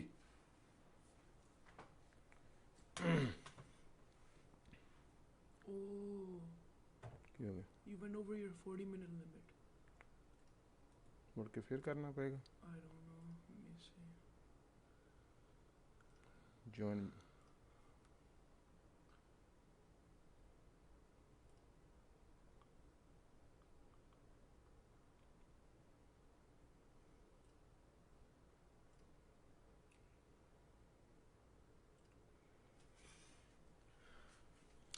ਸੌਰੀ ਦੋਸਤੋ, ਥੋੜ੍ਹੀ ਜਿਹੀ ਪ੍ਰੋਬਲਮ ਆ ਰਹੀ ਹੈ ਸਿਸਟਮ ਦੇ ਵਿੱਚ, ਤੋ ਅਸੀਂ ਮੁੜ ਕੇ ਆਨ ਹੁੰਦੇ ਹਾਂ। ਵਿਦਨ 1-2 ਮਿੰਟ ਦੇ ਵਿੱਚ ਹੀ ਆਪਾਂ ਬੈਕ ਟੂ ਸਕਰੀਨ 'ਤੇ ਆ ਜਾਵਾਂਗੇ, ਅਤੇ ਉਦੋਂ ਤੱਕ ਆਪਾਂ ਅੱਜ ਦਾ ਪ੍ਰੋਗਰਾਮ ਬਾਰੇ ਮੈਂ ਚਾਹਾਂਗਾ ਕਿ ਸਾਰੇ ਸਰੋਤੇ ਜਿੰਨੇ ਵੀ ਅੱਜ ਦਾ ਪ੍ਰੋਗਰਾਮ ਦੇਖ ਰਹੇ ਆ, ਲਾਈਵ ਪ੍ਰੋਗਰਾਮ ਦੇਖ ਰਹੇ ਆ, ਉਹਨਾਂ ਸਾਰਿਆਂ ਨੂੰ ਬੇਨਤੀ ਹੈ ਕਿ ਆਪਣੇ ਕਮੈਂਟ ਕਰਕੇ ਆਪਣੇ ਸੁਝਾਅ ਜ਼ਰੂਰ ਦਿਓ, ਤਾਂ ਕਿ ਪਤਾ ਲੱਗ ਸਕੇ ਕਿ ਪ੍ਰੋਗਰਾਮ ਜਿਹੜੇ ਪ੍ਰਵਾਸ ਦੇ ਤੁਹਾਨੂੰ ਕਿੱਦਾਂ ਦੇ ਲੱਗ ਰਹੇ ਆ। ਅਸੀਂ ਕੋਸ਼ਿਸ਼ ਕਰ ਰਹੇ ਹਾਂ ਕਿ ਨਵੇਂ ਤੋਂ ਨਵੇਂ ਪ੍ਰੋਗਰਾਮ, ਹਰ ਤਰ੍ਹਾਂ ਦੇ ਪ੍ਰੋਗਰਾਮ ਤੁਹਾਡੇ ਨਾਲ ਇਸੇ ਤਰ੍ਹਾਂ ਰੂਬਰੂ ਕਰਦੇ ਰਹੀਏ। ਔਰ ਤੁਸੀਂ ਸੁਣ ਰਹੇ ਹੋ ਦਿਲ ਦੀ ਆਵਾਜ਼ ਨਿਊਯਾਰਕ ਤੋਂ। ਮੈਂ ਹਾਂ ਦੋਸਤ ਤੁਹਾਡਾ ਹੋਸਟ ਦਰਸ਼ਨ ਸਿੰਘ, ਔਰ ਅੱਜ ਦੇ ਪ੍ਰੋਗਰਾਮ ਦੇ ਵਿੱਚ ਸਾਡੇ ਨਾਲ ਬਹੁਤ ਖਾਸ ਮਹਿਮਾਨ ਏਕਤਾ ਕੌਰ ਗਰੇਵਾਲ, ਜਾਹਿਦ ਰਜਤ ਸਾਹਿਬ ਸਾਡੇ ਨਾਲ ਜੁੜੇ ਹੋਏ ਨੇ, ਔਰ ਪਰਮਿੰਦਰ ਸਿੰਘ ਸੋਧ ਸਾਹਿਬ ਸਾਡੇ ਨਾਲ ਜੁੜੇ ਹੋਏ ਨੇ। ਔਰ ਇੱਕ ਵਧੀਆ ਕੋਸ਼ਿਸ਼ ਕਰ ਰਹੇ ਹਾਂ ਕਿ ਇੱਕ ਸਰੋਤਿਆਂ ਤੱਕ ਨਵੀਂ ਜਾਣਕਾਰੀਆਂ ਜਿਹੜੀਆਂ ਹਰ ਡਿਫਰੈਂਟ ਇਸ਼ੂ ਦੇ ਉੱਪਰ ਆਪਾਂ ਗੱਲਬਾਤ ਕਰ ਸਕੀਏ, ਇਹ ਅਸੀਂ ਕਰ ਰਹੇ ਹਾਂ। ਔਰ ਜੀ ਸੋਧ ਸਾਹਿਬ, ਹੈਲੋ। ਇਹ ਸੋਚ ਸਾਹਿਬ ਪਤਾ ਨਹੀਂ ਇਹਦਾ ਕੋਈ ਸਿਸਟਮ 40 ਮਿੰਟ ਦਾ ਨਾ 40 ਮਿੰਟ ਦਾ ਸੀ, ਉਹ ਟੋਟਲੀ ਉਹ ਕੱਟਿਆ ਗਿਆ ਸਾਰਾ ਕੁਛ ਹੀ। ਹਾਂਜੀ, ਫਿਰ ਕਿਵੇਂ ਕਰੀਏ ਜੀ? ਨਹੀਂ, ਅਸੀਂ ਭੇਜ ਰਹੇ ਹਾਂ, ਫਿਰ ਭੇਜ ਰਹੇ ਹਾਂ, ਮੁੜ ਕੇ ਫਿਰ ਚਾਲੂ ਕਰਦੇ ਹਾਂ। ਅੱਛਾ ਜੀ ਜੀ, ਠੀਕ ਹੈ ਜੀ। ਜੀ ਜੀ, ਉਹ ਕੋਈ ਇਹਦਾ ਸਿਸਟਮ ਆ 40 ਮਿੰਟ ਦਾ, ਪਤਾ ਨਹੀਂ ਆਪਣੇ ਆਪ ਹੀ ਹੋ ਗਿਆ ਜੀ। ਜੀ ਸੋ ਦੋਸਤੋ, ਆਪਾਂ ਫਿਊ ਮਿੰਟ ਦੇ ਵਿੱਚ ਤੁਹਾਡੇ ਨਾਲ ਫਿਰ ਰਾਬਤਾ ਬਣਾਉਂਦੇ ਹਾਂ, ਫਿਰ ਇਸੇ ਪ੍ਰੋਗਰਾਮ ਦੇ ਨਾਲ ਜੁੜਦੇ ਹਾਂ। ਥੋੜ੍ਹੀ ਜਿਹੀ ਪ੍ਰੋਬਲਮ ਆਈ ਹੈ ਕਿਉਂਕਿ ਅਸੀਂ ਜ਼ੂਮ ਨੂੰ ਪਹਿਲੀ ਵਾਰੀ ਯੂਜ਼ ਕਰ ਰਹੇ ਹਾਂ, ਅਤੇ ਇਹਦੇ 'ਤੇ ਹੋ ਸਕਦਾ ਕਿ 40 ਮਿੰਟ ਦਾ ਕੋਈ ਸਿਸਟਮ ਹੈਗਾ ਕਿ ਉਸ ਤੋਂ ਬਾਅਦ ਤੁਸੀਂ ਪ੍ਰੋਗਰਾਮ ਕੱਟਿਆ ਜਾਂਦਾ, ਜਾਂ ਸਾਡੇ ਕੋਲੋਂ ਕੋਈ ਮਸਲਾ ਖੜਾ ਹੋਇਆ। ਸੌਰੀ, ਸਾਰੇ ਸਰੋਤਿਆਂ ਨੂੰ ਮਤਲਬ ਮਾਫੀ ਮੰਗਦੇ ਹਾਂ, ਅਤੇ ਇਸ ਪ੍ਰੋਗਰਾਮ ਦੀ ਸ਼ੁਰੂਆਤ ਆਪਾਂ ਫਿਰ ਵੈਰੀ ਸੂਨ ਕਰਨ ਜਾ ਰਹੇ ਹਾਂ। ਜਿਉਂ ਹੀ ਸਾਡੇ ਨਾਲ ਲਿੰਕ ਫਿਰ ਜੁੜ ਜਾਂਦੇ ਨੇ ਤੇ ਆਪਾਂ ਫਿਰ ਇਸ ਪ੍ਰੋਗਰਾਮ ਨੂੰ ਤੁਹਾਡੇ ਨਾਲ ਉਸੇ ਤਰ੍ਹਾਂ ਰੂਬਰੂ ਕਰ ਦਾਂਗੇ।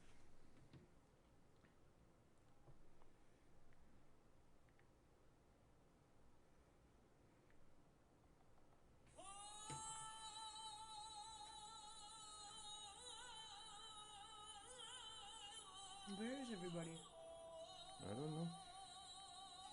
Okay. Let me email.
थोड़ा जिहा आवाज़ थले सोच जी।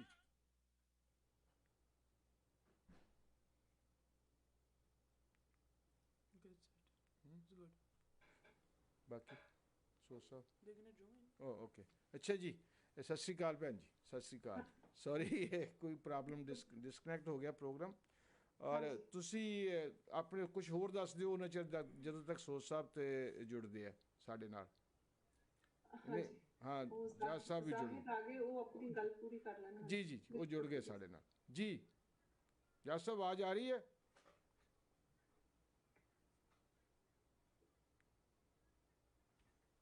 ਹੈਲੋ ਆਵਾਜ਼ ਆ ਰਹੀ ਜੀ? ਮੈਨੂੰ ਤਾਂ ਆ ਰਹੀ ਤੁਹਾਡੀ ਆਵਾਜ਼। ਧੰਨਵਾਦ। ਉਧਰ ਥੱਲੇ ਆ ਗਏ ਆਪਣੇ ਜੱਜ ਸਾਹਿਬ ਆ ਗਏ, ਉਹਨਾਂ ਦੀ ਆਵਾਜ਼ ਦਾ ਦੇਖ ਲਈ ਆ ਗਈ ਸੀ ਜੀ ਆ ਗਈ।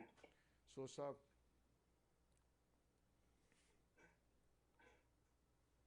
ਸੋ ਸਾਹਿਬ ਨੂੰ ਲੈ ਕੇ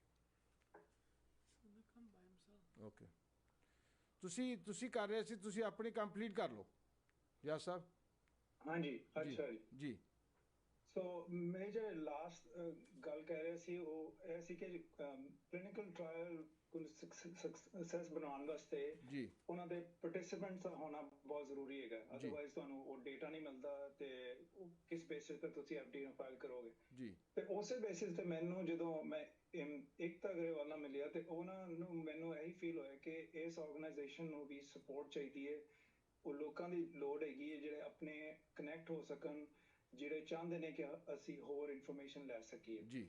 ਤੇ ਉਸ ਕਾਜ਼ ਪਿੱਛੇ ਮੈਂ ਮੈਨੂੰ ਐਪਰੀਸ਼ੀਏਟ ਕੀਤਾ ਮੈਂ ਕਿ ਇਹਨਾਂ ਨੇ ਬਹੁਤ ਵੱਡਾ ਕਦਮ ਉਠਾਇਆ ਹੈ ਤੇ ਇਸ ਡਾਇਰੈਕਸ਼ਨ ਵਿੱਚ ਆਇਆ, ਕਿਉਂਕਿ ਔਰ ਕੋਈ ਆਰਗੇਨਾਈਜੇਸ਼ਨ ਨਹੀਂ ਹੈਗੀ ਸਾਡੀ ਆਪਣੇ ਲੋਕਾਂ ਦੀ ਜਿਹੜੇ ਕੋਈ ਗਾਈਡੈਂਸ ਦੇ ਸਕੇ ਜੀ। ਇੰਡੀਵਿਜੂਅਲੀ ਤੁਹਾਨੂੰ ਇੱਧਰ ਉੱਧਰ ਬੰਦੇ ਮਿਲ ਜਾਣਗੇ ਬਟ ਕਿਸੇ ਨੂੰ ਉਹ ਡਾਇਰੈਕਸ਼ਨ ਦੇ ਦਾ ਨਹੀਂ ਪਤਾ ਜੀ। ਸੋ ਇੱਕ ਚੰਗਾ ਸੋਲਿਡ ਪਲੇਟਫਾਰਮ ਸਾਨੂੰ ਮਿਲਿਆ ਤੇ ਉਹਨੂੰ ਦੀ ਬਹੁਤ ਸਪੋਰਟ ਦੀ ਬੜੀ ਜ਼ਰੂਰਤ ਹੈ। ਸੋ ਵਿਦ ਦੈਟ ਮੈਂ ਇੱਕ ਤੁਹਾਨੂੰ ਇਹ ਪੁੱਛਣਾ ਚਾਹਾਂਗਾ ਕਿ ਜਿਹੜੇ ਆਪਣੇ ਕਮਿਊਨਿਟੀ ਦੇ ਲੋਕ ਨੇ ਜੀ, ਉਹਨਾਂ ਦੇ ਕੋਈ ਖਾਸ ਕੁਆਲੀਫਿਕੇਸ਼ਨ ਚਾਹੀਦੀ ਹੈ ਕਿ ਉਹ ਸਾਈਟ ਬਣ ਸਕੇ ਜਾਂ ਉਹ ਪਾਰਟਿਸਿਪੈਂਟ ਦੇ ਕੋਆਰਡੀਨੇਟਿੰਗ ਦਾ ਕੰਮ ਕਰ ਸਕਣ, ਉਹਨਾਂ ਦੇ ਬੈਕਗ੍ਰਾਉਂਡ ਕੀ ਅਪਰੋਪਰੀਏਟ ਹੈਗਾ? ਜੀ ਜੀ ਜੀ ਜੀ ਤੁਸੀਂ ਦੱਸ ਦਿਓ ਜੀ ਇੱਕ ਤੱਕ। ਹਾਂਜੀ, that's a very good question Zahid. ਚਾਹੇ ਤੁਹਾਨੂੰ ਪਤਾ ਹੈ ਪਰ ਤੁਸੀਂ ਮੈਨੂੰ ਸੋ ਸਭ ਆ ਗਏ ਮੇਰੇ ਕੋਲੋਂ ਪੁੱਛ ਰਹੇ ਹੋ, ਪਰ ਆਪਾਂ ਇੱਕ ਤੱਕ ਜੀ ਇੱਕ ਸੈਕਿੰਡ ਦਿਓ, ਮੈਂ ਸੋਚ ਸਾਹਿਬ ਨੂੰ ਪੁੱਛ ਲਾਂ। ਤੁਸੀਂ ਸੋਚ ਸਾਹਿਬ ਆ ਗਏ ਹੋ, ਤੁਹਾਨੂੰ ਆਵਾਜ਼ ਆ ਰਹੀ ਹੈ? ਆਵਾਜ਼ ਆ ਰਹੀ ਜੀ? ਓਕੇ ਓਕੇ ਓਕੇ ਓਕੇ ਇੱਕ ਤੱਕ ਜੀ ਤੁਸੀਂ ਆ ਜਾਓ। ਹਾਂਜੀ ਜੀ। ਤੇ ਆਪਣੀ ਕਮਿਊਨਿਟੀ ਨੂੰ ਆਪਾਂ ਇਹ ਦੱਸਣਾ ਚਾਹੁੰਦੇ ਹਾਂ ਕਿ ਜੇ ਕੋਈ ਵੀ ਇਸ ਫੀਲਡ ਵਿੱਚ ਐਂਟਰ ਕਰਨਾ ਚਾਹੁੰਦਾ, ਜਿਵੇਂ ਤੁਸੀਂ ਜ਼ਾਹਿਦ ਸਾਹਿਬ ਨੇ ਪੁੱਛਿਆ ਕਿ ਕੀ ਐਲੀਜੀਬਿਲਿਟੀ ਹੈਗੀ ਹੈ, ਰਿਕੁਆਇਰਮੈਂਟ ਕੀ ਹੈ ਜੀ। 21 ਸਾਲ ਦੀ ਉਮਰ ਚਾਹੀਦੀ ਹੈ ਤੇ ਜੇ 2 ਸਾਲ ਦਾ ਕਾਲਜ ਕ੍ਰੈਡਿਟ ਚਾਹੀਦਾ ਅੱਛਾ ਤੇ ਜੀ। ਜੇ ਹੈਲਥ ਕੇਅਰ ਤੇ ਮੈਡੀਕਲ ਫੀਲਡ ਵਿੱਚ ਬੈਕਗ੍ਰਾਉਂਡ ਹੈਗੀ ਹੈ, ਦੈਟਸ ਅ ਪਲੱਸ ਪੁਆਇੰਟ। ਜੀ। ਜੇ ਨਹੀਂ ਵੀ ਹੈਗੀ they still can leverage your skills to get into this field, ਉਹ ਫਿਰ ਵੀ ਇਸ ਫੀਲਡ ਵਿੱਚ ਐਂਟਰ ਕਰ ਸਕਦੇ ਨੇ। ਜੀ ਜੀ। so that's a minimum requirement. so Zahid, I hope I answered your question. Yes you did. Thank you so much. ਹਾਂਜੀ ਬਿਕਾਜ਼ ਇੱਥੇ ਕਾਫੀ ਸਾਡੇ ਫੋਰਨ ਗ੍ਰੈਜੂਏਟ ਜਿਹੜੇ ਡਾਕਟਰਸ ਹੈਗੇ ਨੇ ਜਿਹੜੇ ਇੰਡੀਆ ਤੋਂ ਆਏ ਨੇ, ਉਹ ਵੀ ਜਿਹੜੇ ਇੱਥੇ ਆਪਣੇ ਐਗਜ਼ਾਮ ਪਾਸ ਕਰਨ ਦੀ ਕੋਸ਼ਿਸ਼ ਕਰ ਰਹੇ ਨੇ, ਜਾਂ ਇੱਥੇ ਜਿਹੜੇ ਐਗਜ਼ਿਸਟਿੰਗ ਹੈਗੇ ਨੇ ਡਾਕਟਰ ਜਿਹੜੇ ਉਹ ਪ੍ਰੈਕਟਿਸ ਨਹੀਂ ਕਰਦੇ, ਉਹਨਾਂ ਨੂੰ ਵੀ ਇਨਫੋਰਮੇਸ਼ਨ ਇਹੋ ਜਿਹੀ ਨਹੀਂ ਪਹੁੰਚੀ। ਜੀ। ਸੋ ਉਹ ਵੀ ਇੱਕ ਓਪਰਚੁਨਿਟੀ ਹੈ ਉਹਨਾਂ ਵਾਸਤੇ ਕਿ ਉਹ ਠੀਕ ਹੈ ਪੇਸ਼ੈਂਟ ਨਹੀਂ ਦੇਖ ਸਕਦੇ ਪਰ ਉਹ ਕਲੀਨਿਕਲ ਟ੍ਰਾਇਲਸ ਦਾ ਹਿੱਸਾ ਬਣ ਸਕਦੇ। ਜੀ। ਪੇਸ਼ੈਂਟਸ ਨੂੰ ਦੇਖ ਸਕਦੇ ਐਜ਼ ਅ ਕੋਆਰਡੀਨੇਟਰ ਜੇ ਉਹ ਐਂਟਰ ਕਰਦਾ। ਬਿਲਕੁਲ ਬਲੱਡ ਪ੍ਰੈਸ਼ਰ ਚੈੱਕ ਕਰ ਲਿਆ, ਮਤਲਬ ਉਹ ਚੀਜ਼ਾਂ ਜਿਹੜੀਆਂ ਆਮ ਨਰਸ ਕਰਦੀਆਂ ਹੈਗੀਆਂ ਉੱਥੇ ਤੱਕ ਤੁਸੀਂ ਕਰ ਸਕਦੇ ਹੋ। ਹਾਂਜੀ। ਹੁਣ ਆਪਣੀਆਂ ਕਾਫੀ ਬੀਬੀਆਂ ਜਿਹੜੀਆਂ ਨੇ ਉਹ ਘਰੇ ਬੈਠੀਆਂ, ਹੁਣ ਸਾਨੂੰ ਹੌਲੀ ਹੌਲੀ ਜਿਵੇਂ ਹੁਣ ਅਸੀਂ ਕਮਿਊਨਿਟੀ ਇਵੈਂਟਸ ਵਿੱਚ ਜਾਂਦੇ ਆ, ਗੱਲਬਾਤ ਕਰਦੇ ਆ ਆਪਣੀ ਕਮਿਊਨਿਟੀ ਨਾਲ, ਦੇਖਦੇ ਆ ਉਹਨਾਂ ਨੂੰ ਕਿੰਨੀ ਕੀ ਅਵੇਅਰਨੈਸ ਹੈ, ਕੀ ਬੈਕਗ੍ਰਾਉਂਡ ਹੈ, ਉਹਨਾਂ ਦੇ ਕੀ ਅੱਗੋਂ ਗੋਲਸ ਹੈਗੇ ਨੇ। ਸੋ ਕਿੰਨੀਆਂ ਹੀ ਆਪਾਂ ਬੀਬੀਆਂ ਦੇਖਦੇ ਹਾਂ ਜਿਹੜੀਆਂ ਇੰਡੀਆ ਚੋਂ ਨਰਸਿੰਗ ਕਰਕੇ ਆਈਆਂ, ਪਰ ਇੱਥੇ ਉਹਨਾਂ ਨੇ ਇੱਕ ਤਾਂ ਫੈਮਿਲੀ ਕਾਰਨ ਜਾਂ ਨਹੀਂ ਟਾਈਮ ਮਿਲਿਆ, ਬਾਹਰ ਐਕਸਪੋਜ਼ਰ ਨਹੀਂ ਮਿਲਿਆ, ਉਹਨਾਂ ਨੇ ਜੇ ਟਰਾਈ ਵੀ ਕੀਤਾ ਤਾਂ ਉਹਨਾਂ ਦੀ ਟੈਸਟ ਕਲੀਅਰ ਨਹੀਂ ਹੋਇਆ ਤੇ ਉਹ ਘਰੇ ਬੈਠੀਆਂ। ਬਿਲਕੁਲ ਬਹੁਤ ਹਾਂਜੀ। ਆਪਾਂ ਉਹਨਾਂ ਨੂੰ ਐਮਪਾਵਰ ਕਰਨਾ ਚਾਹੁੰਦੇ ਹਾਂ ਬੀਬੀਆਂ ਨੂੰ ਕਿ ਤੁਹਾਡੇ ਲਈ ਇਹ ਹਾਰਡ ਨਹੀਂ ਹੈਗਾ ਕਿ ਇਹਦੇ ਵਿੱਚ ਐਂਟਰ ਕਰਨਾ। ਉਹਦੇ ਵਿੱਚ ਕੋਈ ਖਾਸ ਲਾਇਸੈਂਸ ਜਾਂ ਸਰਟੀਫਿਕੇਸ਼ਨ ਨਹੀਂ ਚਾਹੀਦੀ। ਤੁਸੀਂ ਵਰਕਫੋਰਸ ਟ੍ਰੇਨਿੰਗ 2-3 ਮਹੀਨੇ ਦੀ ਪ੍ਰੈਕਟੀਕਲ ਟ੍ਰੇਨਿੰਗ ਕਰੋ, ਜਾ ਕੇ ਸਾਈਟਸ ਤੇ ਦੇਖੋ ਕਿੱਦਾਂ ਕੰਮ ਹੋ ਰਿਹਾ, ਸ਼ੈਡੋ ਕਰੋ ਜਿਹੜਾ ਸਟਾਫ ਕੰਮ ਕਰਦਾ। ਕਾਫੀ ਐਡਮਿਨਿਸਟ੍ਰੇਟਿਵ ਵਰਕ ਹੁੰਦਾ ਜੀ। ਜਿੱਥੇ ਜਿਵੇਂ ਜਿਹੜੀਆਂ ਸਾਈਟਸ ਤੇ ਰਿਸਰਚ ਚੱਲਦੀ ਹੈ ਉੱਥੇ ਕਾਫੀ ਕੰਮ ਹੁੰਦਾ ਜਿੱਥੇ ਉਹ ਹੈਲਪ ਕਰ ਸਕਦੀਆਂ ਜੀ। ਤਾਂ ਆਪਾਂ ਉਹਨਾਂ ਨੂੰ ਐਮਪਾਵਰ ਕਰਨਾ ਹੈ ਕਿ ਇੰਨੇ ਸਾਲ ਵੇਟ ਨਾ ਕਰੋ। ਜੇ ਤੁਸੀਂ ਵਾਕਈ ਹੈਲਥ ਕੇਅਰ 'ਚ ਇੰਟਰਸਟਿਡ, ਪੇਸ਼ੈਂਟ ਕੇਅਰ 'ਚ ਜਾਣਾ ਚਾਹੁੰਦੇ ਹੋ, ਆਪਣੇ ਸੇਵਾ ਭਾਵੇਂ ਆਪਾਂ ਜਾਣਾ ਬਾਹਰ ਕਮਿਊਨਿਟੀ 'ਚ ਕੰਮ ਕਰਨਾ, ਤਾਂ ਉਹਨਾਂ ਨੂੰ ਅਸੀਂ ਐਮਪਾਵਰ ਕਰਨਾ ਚਾਹੁੰਦੇ ਕਿ ਇਸ ਫੀਲਡ ਨੂੰ ਥੋੜਾ ਐਕਸਪਲੋਰ ਕਰੋ। ਸੋ ਫਰੋਮ ਮਾਈ ਪਰਸਨਲ ਐਕਸਪੀਰੀਅੰਸ, ਜਦੋਂ ਮੈਂ ਗੱਲ ਕੀਤੀ ਇੱਕ ਬੀਬੀ, ਮੈਂ ਨਾਮ ਨਹੀਂ ਲੈਣਾ, so I won't disclose the identity, ਪਰ ਉਹ ਇੰਡੀਆ ਤੋਂ ਨਰਸਿੰਗ ਕਰਕੇ ਆਏ ਸੀ, 15 ਸਾਲ ਹੋ ਗਏ ਇੱਥੇ ਆਏ ਨੂੰ। ਕਹਿੰਦੇ ਮੈਂ ਕਾਫੀ ਟਰਾਈ ਕੀਤਾ ਪਰ ਮੈਂ ਹੈਲਥ ਕੇਅਰ 'ਚ ਜਾ ਨਹੀਂ ਸਕੀ, ਟੈਸਟ ਨਹੀਂ ਕਲੀਅਰ ਹੋਏ ਤੇ ਉਹ ਕਿਸੇ ਸਟੋਰ 'ਚ ਕੰਮ ਕਰਦੇ। ਸੋ ਉਹ ਕਹਿੰਦੇ ਮੈਨੂੰ ਤਾਂ ਕਦੇ ਕਿਸੇ ਨੇ ਦੱਸਿਆ ਵੀ ਨਹੀਂ ਜਾਂ ਮੈਨੂੰ ਪਤਾ ਵੀ ਨਹੀਂ ਸੀ ਕਿ ਇੱਦਾਂ ਦਾ ਵੀ ਕੁਛ ਹੁੰਦਾ ਕਿ ਕਲੀਨਿਕਲ ਰਿਸਰਚ ਵਿੱਚ ਐਂਟਰ ਕਰ ਸਕਦੇ ਆ ਐਜ਼ ਅ ਰਿਸਰਚ ਅਸਿਸਟੈਂਟ ਜਾਂ ਰਿਸਰਚ ਕੋਆਰਡੀਨੇਟਰ ਜੀ। ਤੇ ਆਪਾਂ ਹੁਣ 6 in clinical research ਦੇ ਥਰੂ ਆਪਣੀ ਕਮਿਊਨਿਟੀ ਨੂੰ ਇਹ ਗੱਲ ਪਹੁੰਚਾਉਣਾ ਚਾਹੁੰਦੇ ਹਾਂ ਕਿ ਕਾਫੀ ਓਪਰਚੁਨਿਟੀਜ਼ ਹੈਗੀਆਂ ਤੇ we are trying our best to bring the awareness in the community। ਤੇ ਕਮਿਊਨਿਟੀ ਤੋਂ ਆਪਾਂ ਚਾਹੁੰਦੇ ਹਾਂ ਕਿ ਉਹ ਜਦੋਂ ਸਾਨੂੰ ਸੁਣਦੇ ਨੇ, ਸਾਡੇ ਤੋਂ ਕੁਝ ਫਲਾਇਰ ਲੈ ਕੇ ਜਾਂਦੇ ਨੇ ਜਾਂ ਅਸੀਂ ਕੋਈ ਵੀ ਐਜੂਕੇਸ਼ਨਲ ਮਟੀਰੀਅਲ ਪ੍ਰੋਵਾਈਡ ਕਰਦੇ ਹਾਂ, ਉਹਨੂੰ ਅਟੈਂਸ਼ਨ ਦਿਓ, ਉਹਨੂੰ ਦੇਖੋ, ਉਹਦੇ ਬਾਰੇ ਸੋਚੋ, ਉਹਨੂੰ ਐਕਸਪਲੋਰ ਕਰੋ, ਬਿਕੋਜ਼ ਉਹਨਾਂ ਨੂੰ ਐਫਰਟ ਪੁੱਟ ਕਰਨਾ ਹੀ ਪੈਣਾ ਹੈ ਨਾ। ਜਿਵੇਂ ਆਪਾਂ ਗੁਰਦੁਆਰਾ ਸਾਹਿਬ ਜਾਂਦੇ ਆ, ਲੰਗਰ ਤਿਆਰ, ਆਪਾਂ ਲੰਗਰ ਛਕ ਕੇ ਲੰਗਰ ਆ ਜਾਂਦੇ ਆ, ਹਨਾ। ਉਹਦੇ ਪਿੱਛੇ ਦੇਖੋ ਜਿਨ੍ਹਾਂ ਨੇ ਲੰਗਰ ਤਿਆਰ ਕੀਤਾ, ਕੌਣ ਮਟੀਰੀਅਲ ਲੈ ਕੇ ਆਇਆ, ਹਨਾ, ਕੱਚਾ ਸਮਾਨ, ਫਿਰ ਉਹਨਾਂ ਨੇ ਕੱਟਿਆ, ਫਿਰ ਬਣਾਇਆ, ਫਿਰ ਪ੍ਰਪੇਅਰ ਕੀਤਾ, ਫਿਰ ਉਹ ਸੰਗਤ ਨੇ ਛਕਿਆ, ਹਨਾ। ਤੇ ਜਿਹੜੀ ਪਿੱਛੇ ਮਿਹਨਤ ਹੈ, ਹਨਾ, ਤੇ ਉਹ ਆਪਾਂ ਨੂੰ ਮਿਹਨਤ ਬਾਰੇ ਵੀ ਥੋੜਾ ਗਿਆਨ ਚਾਹੀਦਾ। ਮਿਹਨਤ ਹੁੰਦੀ ਹਰ ਕੰਮ ਦੇ ਵਿੱਚ, ਤੁਹਾਨੂੰ ਕੁਝ ਪਤਾ ਲੱਗਾ, ਤੁਹਾਨੂੰ ਅਸੀਂ ਗਾਈਡੈਂਸ ਦਿੱਤੀ ਹੈ, ਪਰ ਅੱਗੋਂ ਤੁਸੀਂ ਉਹਨੂੰ ਇੰਪਲੀਮੈਂਟ ਆਪ ਹੀ ਕਰਨਾ ਪੈਣਾ ਤੁਹਾਨੂੰ। ਅਸੀਂ ਤੁਹਾਨੂੰ ਜਿਵੇਂ ਕਰੀਅਰ ਪੈਥ ਦਿਖਾ ਸਕਦੇ ਹਾਂ, ਪਰ ਜਿਹੜਾ ਉਹਦੇ ਫਿਰ ਤੁਸੀਂ ਹਾਰਡ ਵਰਕ ਤੇ ਐਫਰਟਸ ਆਪ ਪੁੱਟ ਕਰਨੇ ਆ ਤਾਂ ਕਿ ਤੁਸੀਂ ਉਹਦੇ ਵਿੱਚ ਸਕਸੀਡ ਕਰ ਸਕੋ। ਜੀ ਬਿਲਕੁਲ, ਹਾਂਜੀ। ਨਹੀਂ, ਬਹੁਤ ਵਧੀਆ ਇਨਫੋਰਮੇਸ਼ਨ ਤੁਸੀਂ ਦੇ ਰਹੇ, ਬਹੁਤ ਜ਼ਿਆਦਾ। ਇਹਦੇ ਲਈ ਕਾਫੀ ਸਾਡੇ ਸੁਣਨ ਵਾਲੇ ਜਾਂ ਜੋ ਵੀ ਨਿਊਯਾਰਕ, ਜੋ ਵੀ ਜਿੱਥੇ ਤੱਕ ਵੀ ਲੋਕ ਸਾਡੀ ਆਵਾਜ਼ ਜਾ ਰਹੀ ਹੈ, ਕਿਸੇ ਨੂੰ ਵੀ ਜ਼ਰੂਰਤ ਹੋਵੇ ਤੁਸੀਂ ਏਕਤਾ ਕੌਰ ਜੀ ਉਹਨਾਂ ਦੇ ਨਾਲ ਵੀ ਕੰਟੈਕਟ ਕਰ ਸਕਦੇ ਹੋ, ਔਰ ਇਹਨਾਂ ਦੀ ਆਰਗੇਨਾਈਜੇਸ਼ਨ ਬਾਰੇ ਵੀ ਆਪਾਂ ਤੁਹਾਨੂੰ ਇਨਫੋਰਮੇਸ਼ਨ ਜਾਣ ਲੱਗੇ ਦੇ ਜਾਵਾਂਗੇ। ਔਰ ਇਹ ਦੇਖੋ ਬਹੁਤ ਲੋਕ ਹੈ ਏਕਤਾ ਕੌਰ ਜੀ ਜਿਹੜੇ ਨਾ ਮੇਰੇ ਸਰਕਲ 'ਚ ਜਾਣਨ ਵਾਲੇ ਹੈਗੇ, ਫੈਮਲੀਆਂ ਦੇ ਵਿੱਚ ਕੁੜੀਆਂ ਉੱਥੋਂ ਕਰਕੇ ਆਈਆਂ, ਆਪਣਾ ਨਰਸਿੰਗ ਦਾ ਕੋਰਸ ਕਰਕੇ ਆਈਆਂ, ਇੱਥੇ ਉਹਨਾਂ ਕੋਲ 3-3 4-4 ਸਾਲ ਹੋ ਗਏ, ਪਾਸ ਨਹੀਂ ਹੋ ਰਿਹਾ, ਤੇ ਉਹ ਹਾਰ ਕੇ ਤੁਹਾਡੇ ਵਾਲੀ ਗੱਲ ਛੱਡ ਕੇ ਸਾਰਾ ਕੁਝ, ਤੇ ਫਿਰ ਉਹ ਸਟੋਰਾਂ 'ਚ ਕੋਈ ਕਿਤੇ ਛੱਡੋ ਪਰੇ, ਸਾਡੇ ਕੋਲ ਹੋਣਾ ਹੀ ਨਹੀਂਗਾ ਕੰਮ। ਨਹੀਂ ਥੋੜ੍ਹਾ ਟਫ ਹੁੰਦਾ ਹੈ ਨਾ, ਜਦੋਂ ਤੁਸੀਂ ਇੰਡੀਆ ਤੋਂ ਜਾਂ ਪਾਕਿਸਤਾਨ ਤੋਂ ਜਾਂ ਕਿਤੇ ਹੋਰ ਮੁਲਕ ਤੋਂ ਤੁਸੀਂ ਆ ਕੇ ਇੱਥੇ ਆ ਕੇ ਕੋਸ਼ਿਸ਼ ਕਰਦੇ, ਥੋੜ੍ਹਾ ਡਿਫੀਕਲਟ ਹੋ ਜਾਂਦਾ ਕਿ ਉਹ ਸਮਝਦੇ ਹੋ ਕਿ ਇੰਗਲਿਸ਼ ਦਾ ਥੋੜ੍ਹੀ ਜਿਹੀ ਪ੍ਰੋਬਲਮ ਹੁੰਦੀ ਹੈ, ਕਿ ਉਹ ਚੀਜ਼ ਤੁਹਾਡੀ ਮੈਚ ਨਹੀਂ ਕਰਦੀ। ਇਹ ਤੁਹਾਡਾ ਬਹੁਤ ਵੱਡਾ ਯੋਗਦਾਨ ਹੈ ਜੀ, ਜਿਹੜਾ ਕੰਮ ਤੁਸੀਂ ਕਰ ਰਹੇ ਹੋ, ਇਹਦੇ ਨਾਲ ਬਹੁਤ ਹੀ ਸਾਡੇ ਪੰਜਾਬੀ ਕਮਿਊਨਿਟੀ, ਇੰਡੀਅਨ ਕਮਿਊਨਿਟੀ ਜਾਂ ਪਾਕਿਸਤਾਨੀ ਜੋ ਵੀ ਕਮਿਊਨਿਟੀਆਂ ਹੈਗੀਆਂ ਉਹਨਾਂ ਨੂੰ ਫਾਇਦਾ ਹੋਏਗਾ। ਸੋ ਸਾਹਿਬ ਤੁਸੀਂ ਇਹਦੇ ਬਾਰੇ ਕੀ ਕਹੋਗੇ? ਇਸ ਤਰ੍ਹਾਂ ਜੀ, ਜਿਵੇਂ ਮੈਂ ਲਫ਼ਜ਼ ਪਹਿਲਾਂ ਇਸਤੇਮਾਲ ਕੀਤਾ ਹੈ, ਬਾਬਾ ਬੋੜ ਜੀ, ਏਕਤਾ ਹੋਰਾਂ ਨੇ ਜਿਹੜੀ ਇਹ ਵੈਬਸਾਈਟ ਤਿਆਰ ਕੀਤੀ ਹੈ ਨਾ ਜੀ, ਜਿਹਦਾ ਨਾਮ ਹੈਗਾ 6 in Clinical Research ਜੀ, SICR ਜੀ, ਇਹਦੇ ਇੱਕ ਤਰ੍ਹਾਂ ਬਾਬੇ ਬੋੜ ਵਰਗਾ ਹੀ ਕੰਮ ਕਰਦੀ ਹੈ ਜੀ। ਨਹੀਂ ਹੈ ਜੀ, ਬਿਲਕੁਲ ਹੈ।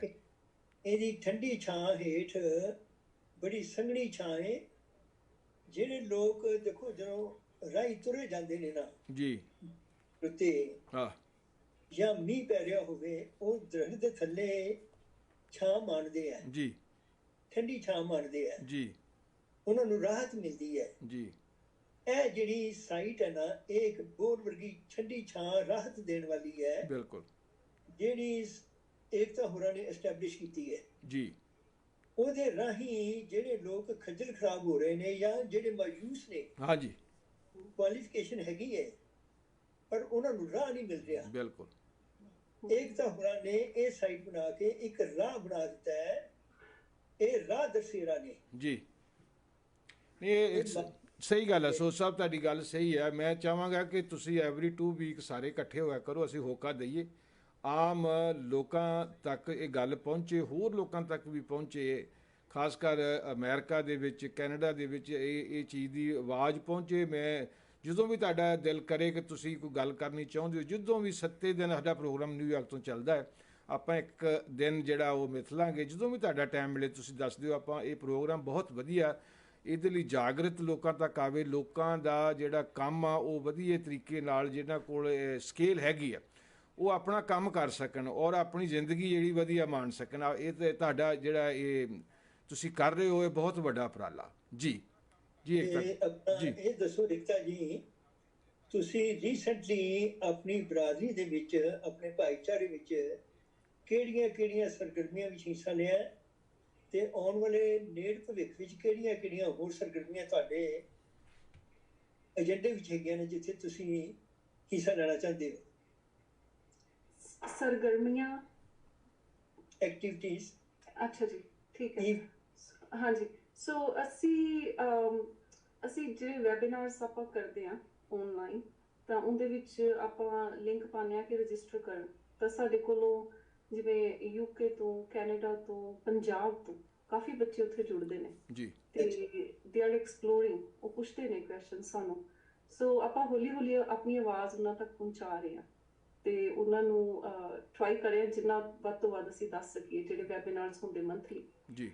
ਤੇ ਇਸ ਤੋਂ ਇਲਾਵਾ ਫਿਰ ਜਿਹੜੇ ਹੁਣ ਜਿਵੇਂ ਗਰਮੀਆਂ ਨੇ, ਤਾਂ ਗੁਰਦੁਆਰਾ ਸਾਹਿਬ ਦੇ ਵਿੱਚ ਕਮਿਊਨਿਟੀ ਇਵੈਂਟਸ ਹੋ ਰਹੇ ਨੇ, ਸਮਾਗਮ ਹੋ ਰਹੇ ਨੇ, ਤਾਂ ਹੁਣ ਥੋੜਾ ਟਰੈਵਲ ਸੌਖਾ ਹੋ ਗਿਆ, ਆਪਾਂ ਥੋੜਾ ਪੈਂਡੈਮਿਕ ਤੋਂ ਵੀ ਬਾਹਰ ਆਏ ਹਾਂ ਜੀ ਤੇ ਹੁਣ ਅਸੀਂ ਜਿਵੇਂ ਇਨ ਪਰਸਨ ਵੀ ਟੂਰ ਲਾਣੇ ਸ਼ੁਰੂ ਕੀਤੇ ਨੇ, ਤੇ ਆਪਾਂ ਪਹਿਲਾਂ ਗੁਰਦੁਆਰਾ ਸਾਹਿਬ ਤੇ ਜਿਹੜੀਆਂ ਕਮੇਟੀਆਂ ਉਹਨਾਂ ਨੂੰ ਬੇਨਤੀ ਕਰਦੇ ਹਾਂ ਕਿ ਜੇ ਉਹ ਸਾਨੂੰ ਉੱਥੇ ਜਿਹੜਾ ਐਜੂਕੇਸ਼ਨਲ ਬੂਥ ਲਗਾਉਣ ਦੇਣ, ਜਿਹਦੇ ਵਿੱਚ ਅਸੀਂ ਸਾਰੇ ਆਪਣੇ ਫਲਾਇਰ ਐਜੂਕੇਸ਼ਨਲ ਮਟੀਰੀਅਲ ਜਿਹੜਾ ਸਾਡੇ ਕੋਲ ਹੈਗਾ ਆਪਾਂ ਅਸੀਂ ਉੱਥੇ ਡਿਸਪਲੇ ਕਰਦੇ ਹਾਂ ਤੇ ਉੱਥੇ ਆਪਾਂ ਉਹਨਾਂ ਨੂੰ ਨੌਲੇਜ ਦਿੰਦੇ ਹਾਂ ਜਿੰਨੀ ਦੇ ਸਕੀਏ। ਤੇ ਇੰਡੀਆਨਾ ਅਸੀਂ ਕਵਰ ਕੀਤਾ, ਅਸੀਂ ਸ਼ਿਕਾਗੋ ਵਿੱਚ ਬੂਥ ਲਗਾਇਆ, ਬਰੈਂਪਟਨ ਕੈਨੇਡਾ ਵਿੱਚ ਵੀ ਲਗਾਇਆ। ਸੋ ਜਿਹੜੇ ਆਉਣ ਵਾਲੇ ਸਮੇਂ ਵਿੱਚ ਸਾਡੀ ਜਿਵੇਂ ਗੱਲ ਚੱਲਦੀ ਮਿਸ਼ੀਗਨ, ਨਿਊਯਾਰਕ ਦੀਆਂ ਫਲਾਈਟਸ ਐਕਚੁਅਲੀ ਬੁੱਕ ਹੋ ਗਈਆਂ ਨੇ, ਸੋ ਮਹੀਨੇ ਅਗਸਤ ਵਿੱਚ ਹਾਂਜੀ ਅਸੀਂ ਉੱਥੇ ਆ ਰਹੇ ਹਾਂ। ਤੇ ਮਿਸ਼ੀਗਨ ਨੇ, ਨਿਊਯਾਰਕ ਹੈ, ਸਿਆਟਲ ਵਿੱਚ ਵੀ ਕਿਸੇ ਨੇ ਕਿਹਾ ਕਿ ਤੁਸੀਂ ਉੱਥੇ ਵੀ ਆਓ ਇੱਕ ਵਾਰੀ, ਤੇ ਕਿਉਂਕਿ ਇਨ ਪਰਸਨ ਗੱਲ ਦਾ ਅਲੱਗ ਪ੍ਰਭਾਵ ਪੈਂਦਾ। ਨਹੀਂ, ਜਦੋਂ ਤੁਸੀਂ ਨਿਊਯਾਰਕ ਆਏ ਨਾ ਤੇ ਮੈਨੂੰ ਮੇਰਾ ਫੋਨ ਨੰਬਰ ਤੇ ਮੈਨੂੰ ਕਾਲ ਕਰਿਓ, ਫਿਰ ਮੈਂ ਤੁਹਾਡਾ ਟੂਰ ਜਿਹੜਾ ਨਿਊ ਜਰਸੀ ਦੇ ਗੁਰਦੁਆਰੇ ਨਾ ਉੱਥੇ ਵੀ ਕਰਾ ਦਾਂਗਾ, ਔਰ ਉਹ 2-4 ਗੁਰਦੁਆਰੇ ਦੇ ਚਲੋ ਉਹਨਾਂ ਦੀ ਮੇਰੀ ਜਾਣ ਪਛਾਣ ਵੀ, ਉਹਨਾਂ ਨੂੰ ਵੀ ਆਪਾਂ ਕਹਿ ਲਾਂਗੇ ਇਹ, ਕਿਉਂਕਿ ਜਿੰਨਾ ਇਹ ਵਧੇਗਾ ਉਨਾ ਹੀ ਵਧੀਆ ਜੀ, ਜਿੰਨੀ ਇਨਫੋਰਮੇਸ਼ਨ ਆਮ ਲੋਕਾਂ ਤੱਕ ਜਾਏਗੀ। ਜੀ ਹਾਂਜੀ ਹਾਂਜੀ, ਬਹੁਤ ਵਧੀਆ। ਖਾਸ ਕਰ ਜਿਵੇਂ ਜ਼ਾਹਿਦ ਭਾਈ ਸਾਹਿਬ ਨੇ ਕਿਹਾ ਕਿ ਫੋਰਨ ਮੈਡੀਕਲ ਗ੍ਰੈਜੂਏਟਸ ਜਿਹੜੇ ਆਪਣੇ ਹੈਗੇ ਨੇ ਜੀ, ਤੇ ਉਹਨਾਂ ਨੂੰ ਆਪਾਂ ਈਜ਼ੀਲੀ ਇਸ ਵੱਲ ਪੁਸ਼ ਕਰ ਸਕਦੇ ਹਾਂ ਕਿ ਉਹਨਾਂ ਨੂੰ ਦੱਸ ਸਕਦੇ ਹਾਂ ਜਿਹੜੀ ਆਪਣੀਆਂ ਨਰਸਿਸ ਨੇ, ਇਵਨ ਕਿ ਮੈਡੀਕਲ ਅਸਿਸਟੈਂਟਸ ਨੇ, ਫਿਲਬਾਟਮਿਸਟਸ ਨੇ, ਫਾਰਮੇਸੀ ਟੈਕਨੀਸ਼ੀਅਨਸ ਨੇ, ਸਾਰਿਆਂ ਲਈ ਗਰੋਥ ਓਪਰਚੁਨਿਟੀ ਹੈਗੀ ਹੈ। ਨਹੀਂ, ਬਹੁਤ ਵਧੀਆ ਇੰਡਸਟਰੀ ਬੜੀ ਵੱਡੀ ਹੈ ਤੇ ਕਾਫੀ ਜੌਬਸ ਹੈਗੀਆਂ, ਸੋ ਸਟਾਫ ਦੀ ਸ਼ਾਰਟੇਜ ਹੈ ਇਸ ਵੇਲੇ ਤੇ ਹਰ ਜਗ੍ਹਾ ਤੇ ਸ਼ਾਰਟੇਜ ਹੈ, ਚੱਲ ਰਹੀ ਹੈ, ਹਰ ਕੰਮ ਦੇ ਵਿੱਚ ਸ਼ਾਰਟੇਜ ਚੱਲ ਰਹੀ। ਪਰ ਇਹ ਹੈ ਕਿ ਫਾਰਮੇਸੀਆਂ ਕਿੰਨੀਆਂ, ਹਰ ਕੋਰਨਰ ਤੇ ਫਾਰਮੇਸੀ ਹੈ, ਬੰਦੇ ਤਾਂ ਉਹਨਾਂ ਨੂੰ ਚਾਹੀਦੇ ਆ। ਕਲੀਨਿਕ ਬਹੁਤ ਜ਼ਿਆਦਾ ਖੁੱਲ੍ਹ ਗਏ, ਨਵੇਂ ਖੁੱਲ੍ਹ ਰਹੇ ਆ। ਇਹਦੇ ਲਈ ਸਕੇਲ ਹੋਵੇ ਤੇ ਤੁਹਾਨੂੰ ਜੌਬ ਬਹੁਤ ਵਧੀਆ ਮਿਲ ਸਕਦੀ, ਪੈਸੇ ਵੀ ਚੰਗੇ ਆ ਔਰ ਵਧੀਆ ਕੰਮ ਹੋ ਸਕਦਾ। ਹਾਂਜੀ ਹਾਂਜੀ, ਸੋ ਆਪਾਂ ਆਪਣੀ ਵਰਕਫੋਰਸ ਤਿਆਰ ਕਰਨਾ ਚਾਹੁੰਦੇ ਕਿ ਆਪਣੀ ਕਮਿਊਨਿਟੀ ਜਿਹੜੀ ਉਹ ਲੀਡਰਸ਼ਿਪ ਵਿੱਚ ਆਵੇ ਜੀ, ਤੇ ਜਦੋਂ ਆਪਣੀ ਕਮਿਊਨਿਟੀ ਲੀਡਰਸ਼ਿਪ ਵਿੱਚ ਆ ਗਈ ਇੱਕ ਵਾਰੀ, ਤਾਂ ਫਿਰ ਜਿਹੜਾ ਪੇਸ਼ੈਂਟ ਤੇ ਜਿਹੜਾ ਡਾਕਟਰ ਦੇ ਵਿੱਚ ਜਿਹੜਾ ਰਿਲੇਸ਼ਨ ਹੈ ਨਾ ਉਹ ਵਧੀਆ ਟਰਸਟਵਰਦੀ ਬਿਲਡ ਹੋ ਜਾਊਗਾ, ਕਿਉਂਕਿ ਲੈਂਗੁਏਜ ਬੈਰੀਅਰ ਖਤਮ ਹੋ ਜਾਣਾ। ਹੁਣ ਆਪਣੇ ਪੰਜਾਬੀ ਪੁਰਾਣੇ ਜਿਹੜੇ ਬਜ਼ੁਰਗ ਬੈਠੇ ਨੇ ਇੱਥੇ ਹਨਾ, ਉਹਨਾਂ ਨੂੰ ਕਿੱਥੇ ਅੰਗਰੇਜ਼ੀ ਸਮਝ ਆਉਂਦੀ ਹੈ ਜੀ ਬਹੁਤ। ਜੇ ਆਪਣੇ ਸਿੱਖ ਡਾਕਟਰ ਹੋਊਗੇ ਉਹ ਵਧੀਆ ਕਮਿਊਨੀਕੇਟ ਕਰ ਸਕਦੇ ਆਪਣੀ ਜਿਹੜੀ ਕਮਿਊਨਿਟੀ ਦੇ ਨਾਲ, ਉਹਨਾਂ ਨੂੰ ਰਿਸਰਚ ਬਾਰੇ ਦੱਸ ਸਕਦੇ ਨੇ। ਹੁਣ ਰੀਸੈਂਟਲੀ ਏਦਾਂ ਹੋਇਆ ਕਿ ਕਿਸੇ ਨੇ ਸਾਨੂੰ ਸਿਕਸ ਇਨ ਕਲੀਨਿਕਲ ਰਿਸਰਚ ਨੂੰ ਕੰਟੈਕਟ ਕੀਤਾ, ਤੇ ਇੰਡੀਆ ਦੀ ਗੱਲ ਹੀ ਹੈ ਕਿ ਉਹਨਾਂ ਦੇ ਕੋਈ ਫੈਮਿਲੀ ਰਿਲੇਸ਼ਨ ਵਿੱਚ ਹੀ ਵਾਸ ਡਾਇਗਨੋਜ਼ਡ ਵਿਦ ਕੈਂਸਰ, ਬ੍ਰੇਨ ਟਿਊਮਰ ਸੀ, ਤੇ ਕਾਫੀ ਉਹਨਾਂ ਨੇ ਇਲਾਜ ਕੀਤਾ। ਪਰ ਜਦੋਂ ਉਹਨਾਂ ਨੇ ਸਾਨੂੰ ਕੰਟੈਕਟ ਕੀਤਾ ਕਿ ਉਹ ਟਰਮੀਨਲ ਸਟੇਜ ਤੇ ਸੀ, ਤੇ ਉਹਨਾਂ ਨੇ ਸਾਨੂੰ ਪੁੱਛਿਆ, ਕਹਿੰਦੇ ਰਿਸਰਚ ਵੀ ਇਦਾਂ ਦੀ ਕੋਈ ਚੀਜ਼ ਹੁੰਦੀ ਹੈ? ਤੇ ਸਾਨੂੰ ਤਾਂ ਕਿਸੇ ਨੇ ਦੱਸਿਆ ਨਹੀਂ, ਅਸੀਂ ਤਾਂ ਐਕਸਪਲੋਰ ਨਹੀਂ ਕੀਤੀ, ਕਿਉਂਕਿ ਰਿਸਰਚ ਜਿਹੜੀ ਹੈ ਇਟਸ ਬ੍ਰਿੰਗਿੰਗ ਹੋਪ। ਕਿਉਂਕਿ ਜਿਹੜੀ ਕੋਈ ਨਵੀਂ ਡਰਗ ਜਾਂ ਡਿਵਾਈਸ ਹੈ ਉਹਨੂੰ ਮਾਰਕੀਟ 'ਚ ਆਉਣ ਨੂੰ 10-12 ਸਾਲ ਲੱਗ ਜਾਂਦੇ, 8-10 ਸਾਲ ਤਾਂ ਕਿਤੇ ਨਹੀਂ ਗਏ ਜੀ। ਤੇ ਜੇ ਕੋਈ ਰਿਸਰਚ ਵਿੱਚ ਪਾਰਟਿਸਿਪੇਟ ਕਰਦਾ ਹੈ, ਉਹ ਨਿਊ ਮੈਡੀਕੇਸ਼ਨ ਜਾਂ ਕੋਈ ਡਿਵਾਈਸ ਹੁੰਦਾ, ਸਾਨੂੰ ਪਹਿਲਾਂ ਐਕਸੈਸ ਮਿਲ ਜਾਂਦਾ ਹੈ ਜੀ, ਕਿਉਂਕਿ ਅਦਰਵਾਈਜ਼ ਜਿੰਨੀ ਦੇਰ ਤੱਕ FDA ਅਪਰੂਵ ਨਹੀਂ ਕਰਦੀ ਉਹ ਪਬਲਿਕ ਯੂਜ਼ ਲਈ ਅਵੇਲੇਬਲ ਨਹੀਂ ਹੋਣੀ ਮਾਰਕੀਟ ਦੇ ਵਿੱਚ। ਬਿਲਕੁਲ। ਤਾਂ ਉਹਨਾਂ ਨੇ ਕਿਹਾ, ਉਹ ਕਹਿੰਦੇ ਕਿ ਇਦਾਂ ਦੀ ਕੋਈ ਚੀਜ਼ ਹੁੰਦੀ ਹੈ। ਫਿਰ ਉਹਨਾਂ ਨੇ ਆਪ ਸਰਚ ਕੀਤਾ ਸਾਰਾ ਕਿ ਇਦਾਂ ਰਿਸਰਚ ਕਿੱਦਾਂ ਹੁੰਦੀ ਹੈ, ਤੇ ਉਹਨਾਂ ਨੇ ਕਈ ਰਿਸਰਚ ਸਟੱਡੀਜ਼ ਲੱਭੀਆਂ ਕਿ ਜਿਹੜੇ ਟ੍ਰਾਇਲਸ ਵਿੱਚ ਕਈ ਇਦਾਂ ਪੇਸ਼ੈਂਟਸ ਨੇ ਪਾਰਟਿਸਿਪੇਟ ਕੀਤਾ ਤੇ ਉਹਨਾਂ ਦਾ ਉਹ ਰਿਕਵਰ ਹੋਏ, ਉਹਨਾਂ ਦਾ ਲਾਈਫ ਸਪੈਨ ਵੱਧ ਗਿਆ ਕਿਉਂਕਿ ਉਹਨਾਂ ਨੂੰ ਨਵੀਂ ਡਰਗ ਦਾ ਐਕਸੈਸ ਮਿਲ ਗਿਆ ਜੀ। ਤੇ ਉਹਨਾਂ ਨੇ ਕਿਹਾ ਸਾਨੂੰ ਕਿਸੇ ਨੇ ਦੱਸਿਆ ਨਹੀਂ। ਹੁਣ ਦੇਖੋ ਗੱਲ ਦੋਨੋਂ ਪਾਸੇ ਆਉਂਦੀ ਹੈ, ਜੇ ਡਾਕਟਰ ਆਪ ਨਹੀਂ ਰਿਸਰਚ ਕਰ ਰਿਹਾ ਉਹ ਪੇਸ਼ੈਂਟ ਨੂੰ ਕਦੇ ਦੱਸੂਗਾ ਨਹੀਂ, ਤੇ ਜੇ ਪੇਸ਼ੈਂਟ ਨੂੰ ਪਤਾ ਹੀ ਨਹੀਂ ਇਸ ਬਾਰੇ, ਪੇਸ਼ੈਂਟ ਨੇ ਡਾਕਟਰ ਨੂੰ ਪੁੱਛਣਾ ਨਹੀਂ ਜੀ, ਉਹਨੇ ਪੁੱਛਣਾ। ਤਾਂ ਆਪਾਂ ਅਵੇਅਰਨੈਸ ਹਰ ਪਾਸੇ ਲੈ ਕੇ ਆਣੀ ਕਿ ਆਪਣੇ ਹੈਲਥ ਕੇਅਰ ਪ੍ਰੋਫੈਸ਼ਨਲਸ ਜਿਹੜੇ ਹੈਗੇ ਨੇ, ਡਾਕਟਰਸ, ਨਰਸਿਸ ਨੇ, ਉਹਨਾਂ ਨੂੰ ਵੀ ਆਪਾਂ ਕਹਿਣਾ ਕਿ ਤੁਸੀਂ ਰਿਸਰਚ ਵਿੱਚ ਆਓ, ਤੁਸੀਂ ਆ ਸਕਦੇ ਹੋ। ਇਟਸ ਜਸਟ ਇੱਕ ਤੁਸੀਂ ਸਟੈਪ ਉੱਪਰ ਜਾਣਾ ਜੀ, ਇੱਕ ਨਵੀਂ ਚੀਜ਼ ਸਿੱਖਣੀ ਹੈ, ਨਵੀਂ ਸਕਿੱਲ ਐਡ ਕਰਨੀ ਹੈ ਜੀ। ਤੇ ਜਿਹੜੀ ਆਪਣੀ ਕਮਿਊਨਿਟੀ ਹੈ, ਆਪਾਂ ਆਪਣੇ ਬਜ਼ੁਰਗਾਂ ਨੂੰ ਇੰਨਾ ਦੱਸੀਏ ਕਿ ਰਿਸਰਚ ਕਿੱਦਾਂ ਹੁੰਦੀ ਹੈ। ਘੱਟ ਤੋਂ ਘੱਟ ਜੇ ਉਹ ਕਦੀ ਜੇ ਉਹ ਕਿਤੇ ਇਦਾਂ ਦੀ ਸਰਕਮਸਟੈਂਸਿਸ ਹੋਣ, ਹੋਰ ਕੋਈ ਚੀਜ਼ ਨਹੀਂ ਵਰਕ ਕਰ ਰਹੀ, ਜੇ ਉਹਨਾਂ ਦਾ ਡਾਕਟਰ ਨਹੀਂ ਦੱਸਦਾ, ਘੱਟ ਤੋਂ ਘੱਟ ਉਹ ਡਾਕਟਰ ਨੂੰ ਪੁੱਛ ਸਕਣ। ਹਾਂ ਬਿਲਕੁਲ, ਥੋੜੀ ਬਹੁਤ ਨੌਲੇਜ ਹੋਣਾ ਜ਼ਰੂਰੀ ਹੈ ਜੀ। ਹਾਂਜੀ, ਤੁਹਾਡੇ ਕੋਲ ਕੋਈ ਰਿਸਰਚ ਸਟੱਡੀ ਹੈਗੀ ਹੈ ਕਿ ਜਿਹੜੀ ਸਾਨੂੰ ਹੈਲਪ ਕਰ ਸਕਦੀ ਹੈ? ਬਿਲਕੁਲ। ਸੋ ਐਜੂਕੇਸ਼ਨ ਜਿਹੜੀ ਆਪਾਂ ਨੂੰ ਬਹੁਤ ਜ਼ਰੂਰੀ ਹੈ, ਵਰਕਫੋਰਸ ਵਿੱਚ ਵੀ ਤੇ ਪੇਸ਼ੈਂਟ ਪਰਸਪੈਕਟਿਵ ਤੋਂ ਵੀ, ਕਿ ਸਾਨੂੰ ਉੱਥੇ ਹੈਲਥ ਕੇਅਰ ਸਿਸਟਮ ਪਤਾ ਹੋਣਾ ਚਾਹੀਦਾ। ਤੇ ਇੱਥੇ ਮੈਂ ਇੱਕ ਗੁਰਬਾਣੀ ਦੇ ਆਧਾਰ ਤੇ ਜਿਵੇਂ ਦੱਸਣਾ ਚਾਹੁੰਦੀ ਸੀ ਕਿ ਜਿਵੇਂ ਆਪਾਂ ਨੂੰ ਪਤਾ ਸਾਖੀ ਜਿਹੜੀ ਆਪਾਂ ਆਪਣੇ ਬੱਚਿਆਂ ਨੂੰ ਵੀ ਸੁਣਾਉਂਦੇ ਆ ਗੁਰੂ ਹਰਰਾਏ ਜੀ ਦੀ ਜੀ ਕਿ ਜਦੋਂ ਸ਼ਾਹਜਹਾਂ ਦਾ ਪੁੱਤਰ ਜਿਹੜਾ ਸੀ ਉਹ ਬਿਮਾਰ ਹੋ ਗਿਆ ਸੀ ਤੇ ਦਾਰਾ ਸ਼ਿਕੋਹ ਦਾ ਨਾਮ ਸੀ ਤੇ ਜਦੋਂ ਉਹਦੇ ਲਈ ਕੋਈ ਦਵਾਈ ਕੰਮ ਨਹੀਂ ਕੀਤੀ ਤਾਂ ਉਹ ਗੁਰੂ ਹਰਰਾਏ ਜੀ ਕੋ ਗਏ ਤੇ ਗੁਰੂ ਹਰਰਾਏ ਜੀ ਦੇ ਦਵਾਖਾਨੇ ਦੇ ਵਿੱਚੋਂ ਉਹਨੇ ਦਵਾਈ ਲਈ ਤੇ ਫਿਰ ਉਹ ਠੀਕ ਹੋਇਆ। ਤੋ ਅਸੀਂ ਤਾਂ ਸਾਡੇ ਗੁਰੂ ਸਾਹਿਬ ਤੋਂ ਸਭ ਤੋਂ ਵੱਡੇ ਖੋਜੀ ਨੇ ਜਿਵੇਂ ਜਿਵੇਂ ਕਿਹਾ ਹੈ ਨਾ ਤੇ ਉਹਨਾਂ ਨੇ ਪਹਿਲਾਂ ਹੀ ਸਾਰਾ ਕੁਝ ਉਹਨਾਂ ਨੂੰ ਪਤਾ ਉਹਨਾਂ ਨੇ ਪਤਾ ਉਹਨਾਂ ਦੀ ਦਵਾਈ ਦੇਖੋ ਕਿੰਨੀ ਬਾਕਮਾਲ ਹੋਊਗੀ ਜਿਹੜੀ ਉਹਨਾਂ ਨੇ ਬਣਾਈ ਹੋਰ ਕੋਈ ਦਵਾਈ ਨਹੀਂ ਕੰਮ ਕੀਤੀ। ਕਿਹੜਾ ਵੱਡਾ ਰਾਜਾ ਹੋ ਕੇ ਸ਼ਾਹਜਹਾਂ ਉਹਨੂੰ ਉੱਥੇ ਜਾਣਾ ਪਿਆ ਗੁਰੂ ਸਾਹਿਬ ਦੇ ਚਰਨਾਂ 'ਚ ਕਿ ਗੁਰੂ ਸਾਹਿਬ ਨੇ ਜਿਹੜੀ ਦਵਾਈ ਦਿੱਤੀ ਉਹਦੇ ਨਾਲ ਉਹਦਾ ਪੁੱਤਰ ਠੀਕ ਹੋਇਆ।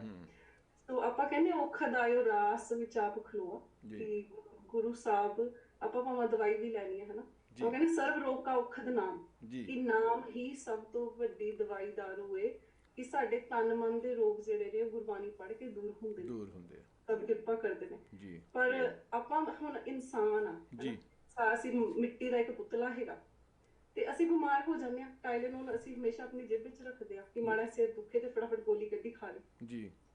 ਸੋ ਔਖਦ ਆਇਓ ਰਾਸ ਵਿੱਚ ਆਪ ਖਲੋ ਕਿ ਆਪਾਂ ਗੁਰੂ ਸਾਹਿਬ ਗੁਰਬਾਣੀ ਦਾ ਤਾਂ ਓਟ ਆਸਰਾ ਸੀ ਹਮੇਸ਼ਾ ਹੀ ਲੈਣਾ ਜਿੱਥੇ ਵੀ ਜਾਣਾ। ਜੇ ਦਵਾਈ ਵੀ ਖਾਣੀ ਹੈ ਦਵਾਈ ਕਿਸੇ ਨੂੰ ਅਰਦਾਸ ਕਰਕੇ ਖਾਣੀ ਹੋਵੇ ਤਾਂ ਹੀ ਅਸਰ ਕਰਨੀ ਜੇ ਉਹਨੇ ਚਾਹਣਾ ਜੀ। ਸੋ ਜਿਹੜੀ ਰਿਸਰਚ ਵਿੱਚ ਜਿਹੜੀ ਦਵਾਈ ਮਿਲਦੀ ਹੈ ਪੇਸ਼ੈਂਟਸ ਨੂੰ ਉਹਦੇ ਵਿੱਚ ਵੀ ਉਹ ਫ੍ਰੀ ਹੁੰਦੀ ਹੈ ਉਹਦਾ ਕੋਈ ਖਰਚਾ ਨਹੀਂ ਹੁੰਦਾ ਤੇ ਪੇਸ਼ੈਂਟਸ ਜੇ ਉਹਨਾਂ ਕੋਲ ਇੰਸ਼ੋਰੈਂਸ ਨਹੀਂ ਹੈਗੀ ਤਾਂ ਉਹਨਾਂ ਦੇ ਜਿਹੜੇ ECG ਜਾਂ ਜਿਹੜੇ ਸਟੈਂਡਰਡ ਆਫ ਪ੍ਰੋਸੀਜਰਸ ਹੁੰਦੇ ਨੇ ਉਹ ਵੀ ਫ੍ਰੀ ਕਾਸਟ ਹੁੰਦੇ ਨੇ। ਤੋ ਸਾਨੂੰ ਥੋੜਾ ਕਮਿਊਨਿਟੀ ਨੂੰ ਦੱਸ ਦੇਣਾ ਚਾਹੀਦਾ ਰਿਸਰਚ ਬਾਰੇ ਕਿ ਜੇ ਮੰਨ ਲਓ ਕੋਈ ਸਟਰਗਲ ਕਰ ਰਿਹਾ ਕਿਸੇ ਕੋਲ ਇੰਸ਼ੋਰੈਂਸ ਨਹੀਂ ਹੈ so they may look for like clinical studies nearby. So ਇਹਨੇ ਕੀ ਬਚਨਾ ਦੇ ਨਾਲ ਬਾਕੀ ਮੈਂ ਪਰਮਿੰਦਰ ਸਿੰਘ ਜੀ ਨੂੰ ਕਹੂੰਗੀ ਉਹਨਾਂ ਕੋਲ ਜੇ ਕੋਈ ਹੋਰ ਪ੍ਰਸ਼ਨ ਹੈ ਜਾਂ ਹੋਰ ਪ੍ਰਸ਼ਨ ਹੈ ਸੋ ਪਲੀਜ਼ ਪੁੱਛੋ। ਹਾਂਜੀ ਏਕਤਾ ਜੀ ਹੁਣੇ FDA ਬਾਰੇ ਕਿ ਉਹਦੀ ਅਪਰੂਵਲ ਜਿੰਨਾ ਚਿਰ ਨਾ ਹੋਵੇ ਉਹਨਾਂ ਚਿਰ ਕੋਈ ਵੀ ਮੈਡੀਕੇਸ਼ਨ ਜਾਂ ਵੈਕਸੀਨੇਸ਼ਨ ਯੂਜ਼ ਨਹੀਂ ਹੋ ਸਕਦੀ ਜੀ। ਹਾਂਜੀ ਮੈਨੂੰ ਜ਼ਾਹਦ ਹੋਰਾਂ ਨੇ ਦੱਸੀ ਗੱਲ ਇੱਕ ਏਕਤਾ ਹੋਰਾਂ ਤੋਂ ਨਹੀਂ ਪਤਾ ਲੱਗਾ ਜੀ। FDA ਦਾ ਇੱਕ ਮੈਨੂਅਲ ਹੈ ਜੀ ਔਰ ਉਹ ਕੁਦਰਤੀ ਅੰਗਰੇਜ਼ੀ ਵਿੱਚ ਹੈ ਜੀ। ਹੁਣ ਮੇਰੇ ਵਰਗਾ ਬੰਦਾ ਪੜ੍ਹੇਗਾ ਨਾ ਉਹਦੀ ਟੈਕਨੀਕਲ ਲੈਂਗੁਏਜ ਹੈ ਜੀ। ਆਮ ਇਨਸਾਨ ਜਿਹੜਾ ਨਾਨ ਮੈਡੀਕਲ ਦਾ ਹੈਗਾ ਉਹਨੂੰ ਸਮਝਣਾ ਉਹਦੀ ਬਹੁਤ ਮੁਸ਼ਕਿਲ ਹੋਏਗਾ। ਬਿਲਕੁਲ ਜੀ ਫੀਲਡ ਨਹੀਂ ਹੈਗੀ। ਇਹ ਕਮਾਲ ਇਹ ਕੀਤਾ ਹੈ ਕਿ ਉਹ ਸਾਰੇ ਮੈਨੂਅਲ ਨੂੰ ਗੁਰਮੁਖੀ ਦੇ ਵਿੱਚ ਜ਼ਾਹਦ ਹੋਰਾਂ ਦੇ ਦੱਸੇ ਮੁਤਾਬਕ ਪੰਜਾਬੀ ਚ ਟ੍ਰਾਂਸਲੇਟ ਕਰਵਾ ਕੇ ਆਪਣੇ ਵੈਬਸਾਈਟ ਤੇ ਪਾਇਆ ਹੋਇਆ ਜੀ। ਕੀ ਬਾਤ ਹੈ ਕੰਗ੍ਰੈਚੁਲੇਸ਼ਨ। ਇਹ ਕਿਸੇ ਨੂੰ ਵੀ ਉਹਨੂੰ ਤੇ ਉਹਨਾਂ ਦੀ ਵੈਬਸਾਈਟ ਤੇ ਜਾ ਕੇ ਉਹਨੂੰ ਇੱਥੇ ਅਕਸਰ ਮੈਨੂੰ ਇੱਕ ਗੱਲ ਹੋਰ ਯਾਦ ਆ ਗਈ ਹੈ। ਮੇਰੇ ਇੱਕ ਮਿੱਤਰ ਨੇ ਪੰਡਿਤ ਰਾਓ ਧਰੇਨਵਰ ਜੀ ਕੀ ਬਾਤ ਕਰਨਾਟਕ ਬ੍ਰਾਹਮਣ ਨੇ ਜੀ ਚੰਡੀਗੜ੍ਹ ਵਿੱਚ ਨੌਕਰੀ ਕਰਦੇ ਨੇ ਪੰਜਾਬ ਗਵਰਨਮੈਂਟ ਕਾਲਜ ਸੈਕਟਰ 42 ਵਿੱਚ ਪ੍ਰੋਫੈਸਰ ਸੋਸ਼ੀਓਲੋਜੀ ਦੇ ਜੀ। ਉਹ ਪੰਜਾਬੀ ਦੇ ਇੰਨੇ ਨੰਬਰਦਾਰ ਬਣ ਗਏ ਨੇ ਐਡੇ ਵੱਡੇ ਤਰਜਮਾਨ ਬਣ ਗਏ ਨੇ। ਉਹਨਾਂ ਨੇ ਕੁਝ ਸਾਲ ਹੋਏ ਮਹਿਸੂਸ ਕੀਤਾ ਕਿ PGI ਜਿਹੜੀ ਕਿ ਹੁਣ ਯੂਨੀਅਨ ਟੈਰੀਟਰੀ ਦੇ ਹੇਠ ਹੋਣ ਕਰਕੇ ਉੱਥੋਂ ਦੇ ਬਹੁਤੇ ਡਾਕਟਰ ਜਿਹੜੇ ਨੇ ਉਹ ਸਾਊਥ ਇੰਡੀਅਨ ਨੇ ਜੀ। ਤੇ ਜਿਹੜਾ ਮਰੀਜ਼ ਹੈ ਪੰਜਾਬ ਉੱਥੇ ਜਿਹੜਾ PGI ਚ ਜਾਂਦਾ ਹੈ ਉਹ ਪੰਜਾਬੀ ਹਿਮਾਚਲ ਦਾ ਹਰਿਆਣੇ ਦਾ ਤੇ ਪੰਜਾਬ ਦਾ ਬਿਲਕੁਲ। ਹੁਣ ਤਿੰਨਾਂ ਸੂਬਿਆਂ ਦੇ ਜਿਹੜੇ ਮਰੀਜ਼ ਜਾਂਦੇ ਨੇ ਮਦਰਾਸੀ ਡਾਕਟਰਾਂ ਕੋਲ ਜੀ ਉਹਨਾਂ ਦੇ ਵਿਚਕਾਰ ਦਰਮਿਆਨ ਵਿੱਚ ਜਿਹੜੀ ਕਮਿਊਨੀਕੇਸ਼ਨ ਹੈ ਨਾ ਉਹ 100% ਠੀਕ ਨਹੀਂ ਹੁੰਦੀ। ਬਿਲਕੁਲ ਸਹੀ। ਪੰਡਿਤ ਰਾਓ ਧਰੇਨਵਰ ਨੇ PGI ਦੇ ਡਾਇਰੈਕਟਰ ਨਾਲ ਗੱਲ ਕਰਕੇ ਉਹਦੇ ਕੋਲੋਂ ਇਹ ਇਜਾਜ਼ਤ ਲਈ ਕਿ ਮੈਨੂੰ ਤੂੰ ਇਹ ਇਜਾਜ਼ਤ ਦੇ ਕਿ ਮੈਂ ਤੇਰੇ ਜਿਹੜੇ ਵੀ ਡਾਕਟਰ ਹੈਗੇ ਨੇ ਨਾ ਨਾਨ ਪੰਜਾਬੀ ਮੈਂ ਉਹਨਾਂ ਨੂੰ ਪੰਜਾਬੀ ਪੜ੍ਹਾਉਣਾ ਜੀ ਜੀ। ਉਹ ਇਜਾਜ਼ਤ ਮਿਲ ਗਈ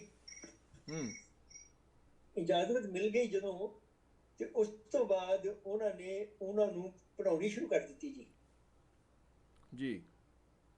ਤੇ ਹੁਣ ਇਹ ਦੇਖੋ ਕਿ ਡਾਕਟਰਾਂ ਦੇ ਦਰਮਿਆਨ ਤੇ ਮਰੀਜ਼ਾਂ ਦੇ ਦਰਮਿਆਨ ਕੋਈ ਮੁਸ਼ਕਲ ਨਹੀਂ ਫਾਸਲਾ ਘਟਿਆ ਹਾਂ ਜੀ। ਇਸੇ ਤਰ੍ਹਾਂ ਸੋ ਸਾਹਿਬ ਆਪਾਂ ਇਹਨਾਂ ਦੇ ਉੱਪਰ ਸ਼ੋਅ ਵੀ ਆਪਾਂ 2 ਵਾਰੀ ਸ਼ੋਅ ਵੀ ਕਰ ਚੁੱਕੇ ਆ ਇਹਨਾਂ ਦੇ ਉੱਪਰ। ਬਹੁਤ ਕਾਬਲੀਅਤ ਇਨਸਾਨ ਆ ਪੰਜਾਬੀ ਦੇ ਲੰਬੜਦਾਰ ਜਿਹੜੇ ਸਾਡੇ, ਅਸੀਂ ਆਪ ਖੁਦ ਪੰਜਾਬੀ ਆ, ਅਸੀਂ ਉਹਨੇ ਜੋਗੇ ਨਹੀਂ ਹੋ ਸਕੇ ਜਿੰਨਾ ਉਹਨਾਂ ਨੇ ਝੰਡੇ ਚੱਕੇ ਜੀ। ਇਹ ਏਕਤਾ ਜੀ ਤੁਸੀਂ ਅਗਲੇ 5 ਸਾਲਾਂ ਵਿੱਚ ਜਿਹੜੀ ਤੁਹਾਡੀ ਆਰਗੇਨਾਈਜੇਸ਼ਨ ਹੈ SICR, ਇਹਨੂੰ ਤੁਸੀਂ ਕਿਸ ਬੁਲੰਦੀ ਉੱਤੇ ਕਿਸ ਤਰ੍ਹਾਂ ਇਹਨੂੰ ਵੇਖਣਾ ਮਹਿਸੂਸ ਕਰਦੇ ਹੋ? ਹਾਂਜੀ, ਅਸੀਂ ਚਾਹੁੰਦੇ ਹਾਂ ਕਿ ਕਮਿਊਨਿਟੀ ਜਿਹੜੀ ਹੈ ਗਰੋ ਹੋਵੇ। ਅਸੀਂ ਚਾਹੁੰਦੇ ਹਾਂ ਕਿ ਵੱਧ ਤੋਂ ਵੱਧ ਸਾਡੀ ਵਰਕਫੋਰਸ ਤਿਆਰ ਹੋਵੇ ਕਮਿਊਨਿਟੀ ਦੀ, ਤੇ ਚੰਗੇ ਚੰਗੇ ਅਹੁਦਿਆਂ ਤੇ ਜਾਣ ਸਾਰੇ। ਤਾਂ ਮੈਨੂੰ ਬੜੀ ਖੁਸ਼ੀ ਮਿਲੂਗੀ ਤੇ ਲੱਗੂਗਾ ਕਿ ਜੋ ਅਸੀਂ ਉਪਰਾਲਾ ਕੀਤਾ, ਜੋ ਅਸੀਂ ਮਿਹਨਤ ਕੀਤੀ, ਉਹ ਸਾਡੀ ਅੱਜ ਸਾਕਾਰ ਹੋ ਗਈ ਜੀ। ਸੋ ਅਸੀਂ ਚਾਹੁੰਦੇ ਹਾਂ ਕਿ ਵੱਧ ਤੋਂ ਵੱਧ ਸਾਡੀ ਕਮਿਊਨਿਟੀ ਦੇ ਜਿਹੜੇ ਬੱਚੇ, ਸਿੱਖ ਬੱਚੇ ਬੱਚੀਆਂ ਨੇ, ਉਹ ਚੰਗੇ ਚੰਗੇ ਅਹੁਦਿਆਂ ਤੇ ਜਾਣ, ਉਹਨਾਂ ਦੀਆਂ ਸੋਹਣੀਆਂ ਸੋਹਣੀਆਂ ਜੌਬਸ ਲੱਗਣ, ਉਹਨਾਂ ਨੂੰ ਵਰਕ ਲਾਈਫ ਬੈਲੈਂਸ ਮਿਲੇ। ਕਿਉਂਕਿ ਆਪਣਾ ਮਕਸਦ ਤੁਹਾਨੂੰ ਪਤਾ, ਸਾਨੂੰ ਗੁਰੂ ਸਾਹਿਬ ਨੇ ਦੱਸਿਆ, ਆਪਾਂ ਸਪਿਰਿਚੁਅਲੀ ਵੀ ਗਰੋ ਕਰਨਾ ਜੀ। ਆਪਾਂ ਨਾਮ ਜਪਣਾ, ਬਾਣੀ ਪੜ੍ਹਨੀ ਹੈ ਨਾ, ਤੇ ਚੰਗੇ ਗੁਰਸਿੱਖ ਬਣਨ, ਚੰਗੀਆਂ ਚੰਗੀਆਂ ਨੌਕਰੀਆਂ ਤੇ ਜਾਣ, ਉਹਨਾਂ ਨੂੰ ਵਰਕ ਲਾਈਫ ਬੈਲੈਂਸ ਮਿਲੇ। ਤੇ ਆਪਾਂ ਚਾਹੁੰਦੇ ਕਿ ਜਿਹੜੀ ਹੁਣ ਆਪਾਂ ਜਿਵੇਂ ਹੁਣ ਸਾਡੇ ਕੋਲ 100 ਤੋਂ ਉੱਪਰ ਹੈਗੇ ਜਿਹੜੇ ਲੋਕਾਂ ਨੇ ਈਮੇਲ ਸਬਸਕ੍ਰਾਈਬ ਕੀਤੀ ਹੈ, ਆਪਾਂ ਚਾਹੁੰਦੇ ਹੋਰ ਸਬਸਕ੍ਰਾਈਬ ਕਰਨ, ਤਾਂ ਕਿ ਅਸੀਂ ਵੱਧ ਤੋਂ ਵੱਧ ਜਿਵੇਂ ਤੁਹਾਨੂੰ ਪਤਾ ਹੈ ਇਕੱਠ ਵਿੱਚ ਜਿਹੜੀ ਬਰਕਤ ਹੁੰਦੀ ਆਪਾਂ ਸਾਰੇ ਜਾਣਦੇ, ਪੰਜਾਬੀ ਸਾਨੂੰ ਪਤਾ ਹੈ। ਤੇ ਜਿੰਨੇ ਜ਼ਿਆਦਾ ਆਪਾਂ ਜਿਵੇਂ ਇਕੱਠੇ ਹੋਵਾਂਗੇ, ਉਨੀ ਸਾਡੀ ਕਮਿਊਨਿਟੀ ਜ਼ਿਆਦਾ ਸਟਰੋਂਗ ਹੋਊਗੀ, ਤੇ ਉਨੇ ਹੀ ਅਸੀਂ ਜ਼ਿਆਦਾ ਵਿਜ਼ੀਬਲ ਹੋਵਾਂਗੇ।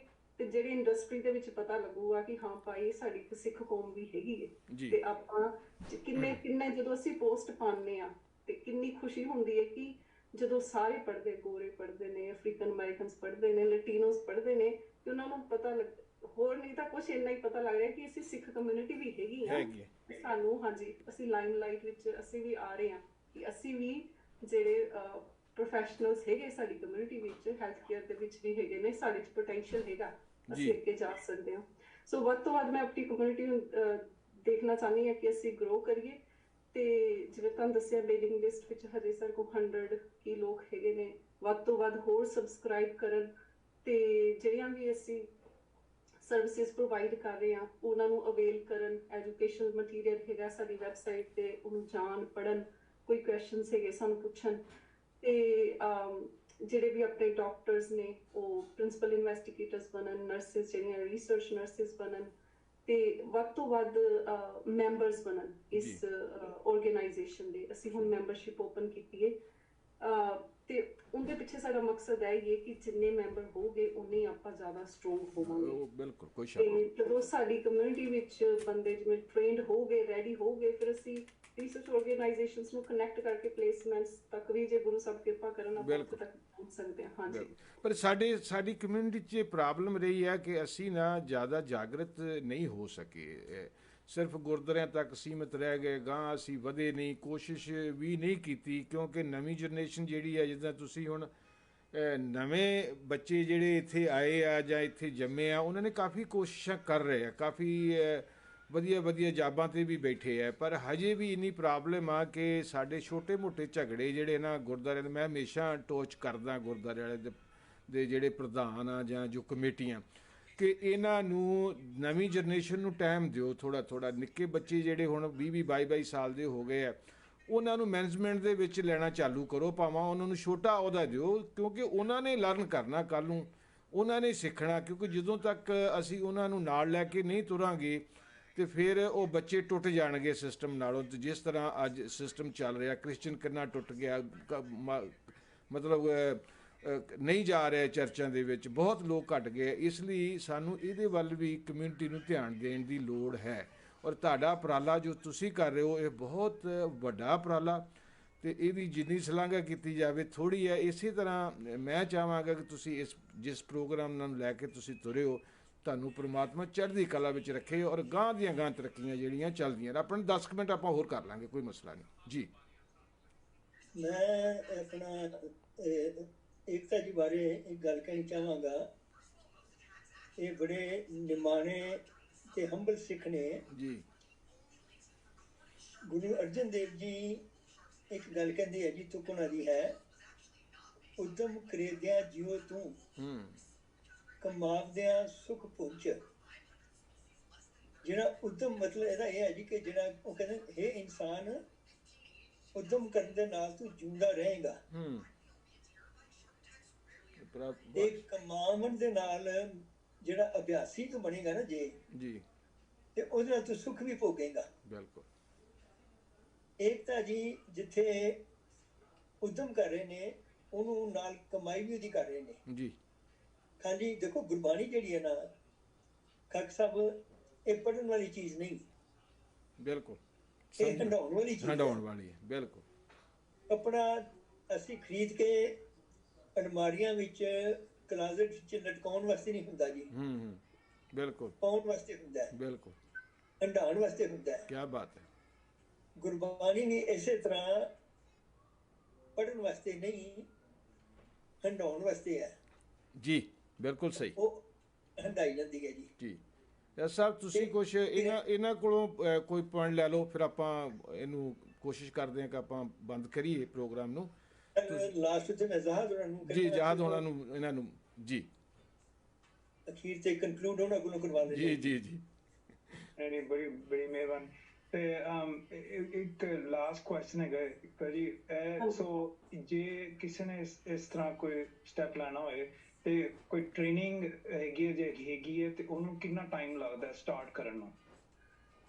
ਹਾਂਜੀ, ਸੋ ਵਰਕਫੋਰਸ ਟ੍ਰੇਨਿੰਗ ਜਿਵੇਂ ਜੇ ਕੋਈ ਕਰਨਾ ਚਾਹੁੰਦਾ 2 ਤੋਂ 3 ਮਹੀਨੇ ਦੀ ਟ੍ਰੇਨਿੰਗ ਹੁੰਦੀ ਹੈ। ਅੱਛਾ ਜੀ। ਤੇ ਜਿਵੇਂ ਜ਼ਾਹਿਰ ਤੁਹਾਨੂੰ ਪਤਾ ਹੀ ਹੈ ਕਿ ਜਿਹੜੀ ਆਪਾਂ ਸ਼ੁਰੂ ਕੀਤੀ ਸੀ ਨਿਊ ਲਾਈਫ ਕਲੀਨਿਕਲ ਰਿਸਰਚ, ਉਹਦੇ ਵਿੱਚ ਆਪਾਂ ਸਾਰੀ ਐਥਨੀਸਿਟੀਜ਼ ਨੂੰ ਵੈਲਕਮ ਕਰਦੇ ਹਾਂ। ਸਾਡੇ ਕੋਲੋਂ ਗੋਰੇ ਵੀ ਆਉਂਦੇ ਨੇ, ਅਫਰੀਕਨ ਅਮਰੀਕਨਸ ਵੀ ਆਉਂਦੇ ਨੇ। ਸੋ ਉਹ ਅਸੀਂ ਇੱਕ ਟੀਮ ਐਸਟੈਬਲਿਸ਼ ਕੀਤੀ, ਇੱਕ ਪ੍ਰੋਗਰਾਮ ਐਸਟੈਬਲਿਸ਼ ਕੀਤਾ ਜਿੰਦੇ 'ਚ ਕੋਈ ਵੀ ਆ ਕੇ ਸਾਡੇ ਕੋਲ ਆਪਣੀ ਸਾਡੀ ਟੀਮ ਹੈ ਸਾਡੇ ਕੋਲ ਵਰਕਫੋਰਸ ਟ੍ਰੇਨਿੰਗ ਕਰ ਸਕਦਾ। ਸੋ ਅਸੀਂ ਜਿਵੇਂ ਸਪਿਨ ਆਫ ਕੀਤਾ 6 ਇਨ ਕਲੀਨਿਕਲ ਰਿਸਰਚ ਕੀ ਆ ਓਪਰਚੁਨਿਟੀ ਆਪਾਂ ਆਪਣੀ ਕਮਿਊਨਿਟੀ ਤੱਕ ਵੀ ਲੈ ਕੇ ਜਾ ਸਕਦੇ ਹਾਂ। ਸੋ ਦਿਸ ਵਾਜ਼ ਐਨ ਐਕਸਟਰਾ ਸਟੈਪ, ਜਿਹੜਾ ਅਸੀਂ ਐਕਸਟਰਾ ਇੱਕ ਸਟੈਪ ਲਿਆ ਡਾਈਵਰਸਿਟੀ ਲਈ ਕਿ ਆਪਣੀ ਕਮਿਊਨਿਟੀ ਵੀ ਇਸ ਵਿੱਚ ਆਵੇ। ਸੋ ਜਿਹੜੀ ਵਰਕਫੋਰਸ ਟ੍ਰੇਨਿੰਗ ਤੁਹਾਡਾ ਕੁਐਸਚਨ ਸੀ ਉਹ 2-3 ਮਹੀਨੇ ਵਿੱਚ ਹੋ ਜਾਂਦੀ ਹੈ ਤੇ ਜੇ ਕੋਈ ਇਹਦੇ ਵਿੱਚ ਐਂਟਰ ਕਰਨਾ ਚਾਹੁੰਦਾ ਉਹ ਜਾ ਸਕਦਾ। ਹਾਂਜੀ, ਬਹੁਤ ਵਧੀਆ। ਸੋ ਨਹੀਂ, that's very good to know because ਜਿਵੇਂ ਫੋਰਨ ਗ੍ਰੈਡਸ ਇੱਥੇ ਜੋ ਐਗਜ਼ਾਮਸ ਲੈ ਰਹੇ ਨੇ ਉਹਨਾਂ ਨੂੰ ਟਾਈਮ ਲੱਗਦਾ, ਜਾਂ ਜਿਵੇਂ ਅਸੀਂ ਪਹਿਲਾਂ ਗੱਲ ਕੀਤੀ ਕਿ ਉਹ ਪਾਸ ਨਹੀਂ ਹੋ ਰਹੇ, 3 ਤੋਂ 6 ਮਹੀਨੇ is a very good time. I mean it's more doable ਕਿ ਇਹ ਹੋ ਅਸੀਂ ਅਚੀਵ ਕਰ ਸਕਦੇ ਹਾਂ। ਸੋ ਇਹ ਮੈਸੇਜ ਜੇ ਲੋਕਾਂ ਨੂੰ ਪਤਾ ਲੱਗੇ ਆਈ ਥਿੰਕ ਬੜੀ ਇੰਕਰੇਜਿੰਗ। 6 ਮਹੀਨੇ ਬਹੁਤ ਸ਼ਾਰਟ ਟਾਈਮ ਆ, ਤੁਸੀਂ ਉਹਦੇ ਵਿੱਚ ਬਹੁਤ ਸ਼ਾਰਟ ਟਾਈਮ ਆ, ਇਹਦੇ ਵਿੱਚ ਅੱਜ ਕੱਲ੍ਹ ਤਾਂ ਕੁਝ ਵੀ ਨਹੀਂ ਕਰ ਸਕਦੇ 3-6 ਮਹੀਨੇ ਦੇ ਵਿੱਚ। ਬਿਲਕੁਲ ਜੀ ਜੀ। 2-3 ਮਹੀਨੇ ਦੀ ਆਨਲਾਈਨ ਟ੍ਰੇਨਿੰਗ ਹੁੰਦੀ ਹੈ ਕਿ 2 ਮਹੀਨੇ ਤੁਸੀਂ ਸਾਈਟ ਤੇ ਜਾ ਕੇ ਪ੍ਰੈਕਟੀਕਲ ਐਕਸਪੀਰੀਅੰਸ ਵੀ ਲੈ ਸਕਦੇ ਹੋ। ਹਾਂਜੀ, so you don't have to wait for years and years. ਜੀ, ਮੈਂ ਹੈਲਥ ਕੇਅਰ ਚ ਫਿਰ ਬੰਦ ਹੋ ਰਿਹਾ ਜੀ, running out for the time. ਬੜੀ ਮਿਹਰਬਾਨੀ ਸਾਰੇ, ਤੁਹਾਡਾ ਬਹੁਤ ਬਹੁਤ ਸਵਾਗਤ ਤੁਹਾਡਾ। ਥੈਂਕ ਯੂ ਵੈਰੀ ਮਚ, ਤੁਸੀਂ ਪ੍ਰਵਾਜ ਦੇ ਨਾਲ ਜੁੜੇ ਹੋ ਔਰ ਕੋਸ਼ਿਸ਼ ਕਰਾਂਗੇ ਫਿਰ ਵੀ ਜਦੋਂ ਟਾਈਮ ਮਿਲਿਆ ਅਸੀਂ ਫਿਰ ਤੁਹਾਡੇ ਨਾਲ ਜੁੜਨ ਦੀ ਕੋਸ਼ਿਸ਼ ਕਰਾਂਗੇ ਤਾਂ ਕਿ ਇਹ ਜਿਹੜੀਆਂ ਵਧੀਆ ਜਾਣਕਾਰੀਆਂ ਅਸੀਂ ਆਪਣੇ ਵਿਊ ਤੱਕ ਜਿਹੜੇ ਸਾਡੇ ਸੁਣਨ ਵਾਲੇ ਉਹਨਾਂ ਤੱਕ ਪਹੁੰਚਾਈਏ ਤਾਂ ਕਿ ਉਹਨਾਂ ਦਾ ਵੀ ਫਾਇਦਾ ਹੋ ਸਕੇ। ਸੋ ਸਾਹਿਬ ਬਹੁਤ ਮਿਹਰਬਾਨੀ, ਤੁਸੀਂ ਅੱਜ ਦੇ ਪ੍ਰੋਗਰਾਮ ਬਾਰੇ ਅਖੀਰਲੇ ਵਰਡ ਯੂਜ਼ ਕਰਦੇ ਹੋ ਜੀ। ਮੈਂ ਸ਼ੁਕਰਗੁਜ਼ਾਰ ਹਾਂ ਜੀ ਏਕਤਾ ਜੀ ਦਾ, ਜ਼ਾਹਦ ਹੋਰਾਂ ਦਾ ਤੇ ਖਾਸ ਕਰਕੇ ਤੁਹਾਡਾ ਵੀ ਖਾਕ ਸਾਹਿਬ, ਤੁਹਾਡੇ ਰੇਡੀਓ ਸਟੇਸ਼ਨ ਪ੍ਰਵਾਸ ਦਾ। ਇਹ ਤੁਹਾਡਾ ਹੀ ਹੈ ਸੋਚ ਸਾਹਿਬ, ਤੁਸੀਂ ਉਹ ਤੇ ਚੈਨਲ ਹੈ, ਇਹ ਤੋਂ ਬਗੈਰ ਚੈਨਲ ਵੀ ਅਧੂਰਾ ਤੁਹਾਡੇ ਤੋਂ ਬਗੈਰ। ਬੜੀ ਮਿਹਰਬਾਨੀ ਜੀ, ਥੈਂਕ ਯੂ ਵੈਰੀ ਮਚ ਸਾਰਿਆਂ ਦਾ। ਛੋਟੀ ਜਿਹੀ ਗੱਲ ਮੈਂ ਕਹਿਣੀ ਸੀ ਜੀ ਜੀ ਜੀ। ਹਾਂਜੀ, ਪਹਿਲੀ ਵਾਰੀ ਅਸੀਂ ਰੇਡੀਓ ਤੇ ਆਇਆ, ਜ਼ਾਹਿਦ ਵੀ ਪਹਿਲੀ ਵਾਰੀ ਆਇਆ। ਜੇ ਸਾਡੇ ਕੋਲੋਂ ਕੁਝ ਬੋਲਦੇ ਆ, ਕੋਈ ਗੱਲ ਨਾ ਚੰਗੀ ਲੱਗੀ ਹੋਵੇ ਜਾਂ ਕੋਈ ਲਫ਼ਜ਼ ਨਾ ਅਸੀਂ ਚੰਗੇ ਬੋਲੇ ਹੋਣ ਤਾਂ ਸਾਨੂੰ ਬੱਚੇ ਸਮਝ ਕੇ ਮਾਫ ਕਰ ਦੇਣਾ। ਉਹ ਆਪਕੋ ਬੋਲਣਾ ਜਾਣਦਾ ਨਹੀਂ, ਤੁਸੀਂ ਤਾਂ ਬਹੁਤ ਟੌਪ ਦੀ ਪੰਜਾਬੀ, ਬਹੁਤ ਵਧੀਆ ਪੰਜਾਬੀ ਬੋਲਦੇ ਹੋ। ਜਾਜ ਸਾਹਿਬ ਵੀ ਬਹੁਤ ਵਧੀਆ ਬੋਲਦੇ ਨੇ, ਸੋਚ ਸਾਹਿਬ ਤੋਂ ਚਲੋ ਕੀ ਕਹਿੰਦੇ ਹੁੰਦੇ ਪੰਜਾਬੀ ਦੇ ਧਰਤਾ ਮਰਤਾ ਨੇ ਸਾਰਾ ਕੁਛ। ਅਤੇ ਮੈਨੂੰ ਵਰਲਡ ਇੰਗਲਿਸ਼ ਦੀ ਵੀ ਅਸੀਂ ਪ੍ਰੋਗਰਾਮ ਰੋਜ਼ ਕਰਦੇ ਨਾ ਸੋਚ ਸਾਹਿਬ ਦੇ ਨਾਲ, ਅਤੇ ਉਹ ਪੰਜਾਬੀ ਦਾ ਲਫ਼ਜ਼ ਹੀ ਬੋਲਦੇ ਆ, ਇੰਗਲਿਸ਼ ਦਾ ਲਫ਼ਜ਼ ਕੋਸ਼ਿਸ਼ ਕਰਦੇ ਕਿ ਕੋਈ ਲਫ਼ਜ਼ ਨਾ ਬੋਲਿਆ ਜਾਵੇ। ਅਤੇ ਮੈਂ ਕਈ ਵਾਰੀ ਵਿੱਚ ਥੋੜ੍ਹਾ ਜਿਹਾ ਪੰਗਾ ਲੈ ਜਾਂਦਾ ਹੁੰਦਾ, ਪਰ ਇਹ ਸੋਚ ਸਾਹਿਬ ਦੇ ਇਹ ਬੜਾਪਨ ਉਹਨਾਂ ਦਾ ਕਿ ਸਾਡੇ ਨਾਲ ਜੁੜੇ ਹੋਏ ਨੇ ਇਸ ਪ੍ਰੋਗਰਾਮ ਦੀ। ਬਹੁਤ ਮਿਹਰਬਾਨੀ ਤੁਹਾਡੀ, ਬਹੁਤ ਥੈਂਕ ਯੂ ਵੈਰੀ ਮਚ, ਤੁਸੀਂ ਜੁੜੇ ਸਾਡੇ ਸਰੋਤਿਆਂ ਨਾਲ ਔਰ ਬਹੁਤ ਬਹੁਤ ਧੰਨਵਾਦ, ਬਹੁਤ ਮਿਹਰਬਾਨੀ ਦੋਸਤੋ। ਇਹ ਸੀ ਜੀ, ਵਾਹਿਗੁਰੂ ਜੀ ਕੀ ਫਤਿਹ। ਦੋਸਤੋ ਅੱਜ ਦਾ ਪ੍ਰੋਗਰਾਮ ਤੁਹਾਨੂੰ ਕਿੱਦਾਂ ਦਾ ਲੱਗਾ, ਇਹਦੇ ਬਾਰੇ ਫੀਡਬੈਕ ਜ਼ਰੂਰ ਦੇ ਦਿਆ ਕਰੋ। ਔਰ ਥੈਂਕ ਯੂ ਵੈਰੀ ਮੱਚ ਸਾਰਿਆਂ ਦਾ, ਤੁਹਾਡਾ ਵੀ ਥੈਂਕ ਯੂ। ਕੱਲ੍ਹ ਨੂੰ ਨਵੇਂ ਪ੍ਰੋਗਰਾਮ ਦੇ ਨਾਲ, ਨਵੇਂ ਵਿਸ਼ੇ ਨਾਲ ਫਿਰ ਤੁਹਾਡੇ ਨਾਲ ਰੂਬਰੂ ਹੋਵਾਂਗੇ। ਉਦੋਂ ਤੱਕ ਦਿਓ ਇਜਾਜ਼ਤ। Thank you very much. ਮਿਲਦੇ ਹਾਂ ਕੱਲ੍ਹ ਨੂੰ ਜੀ। Thank you. ਸਤਿ ਸ਼੍ਰੀ ਅਕਾਲ ਜੀ। ਸਤਿ ਸ਼੍ਰੀ ਅਕਾਲ।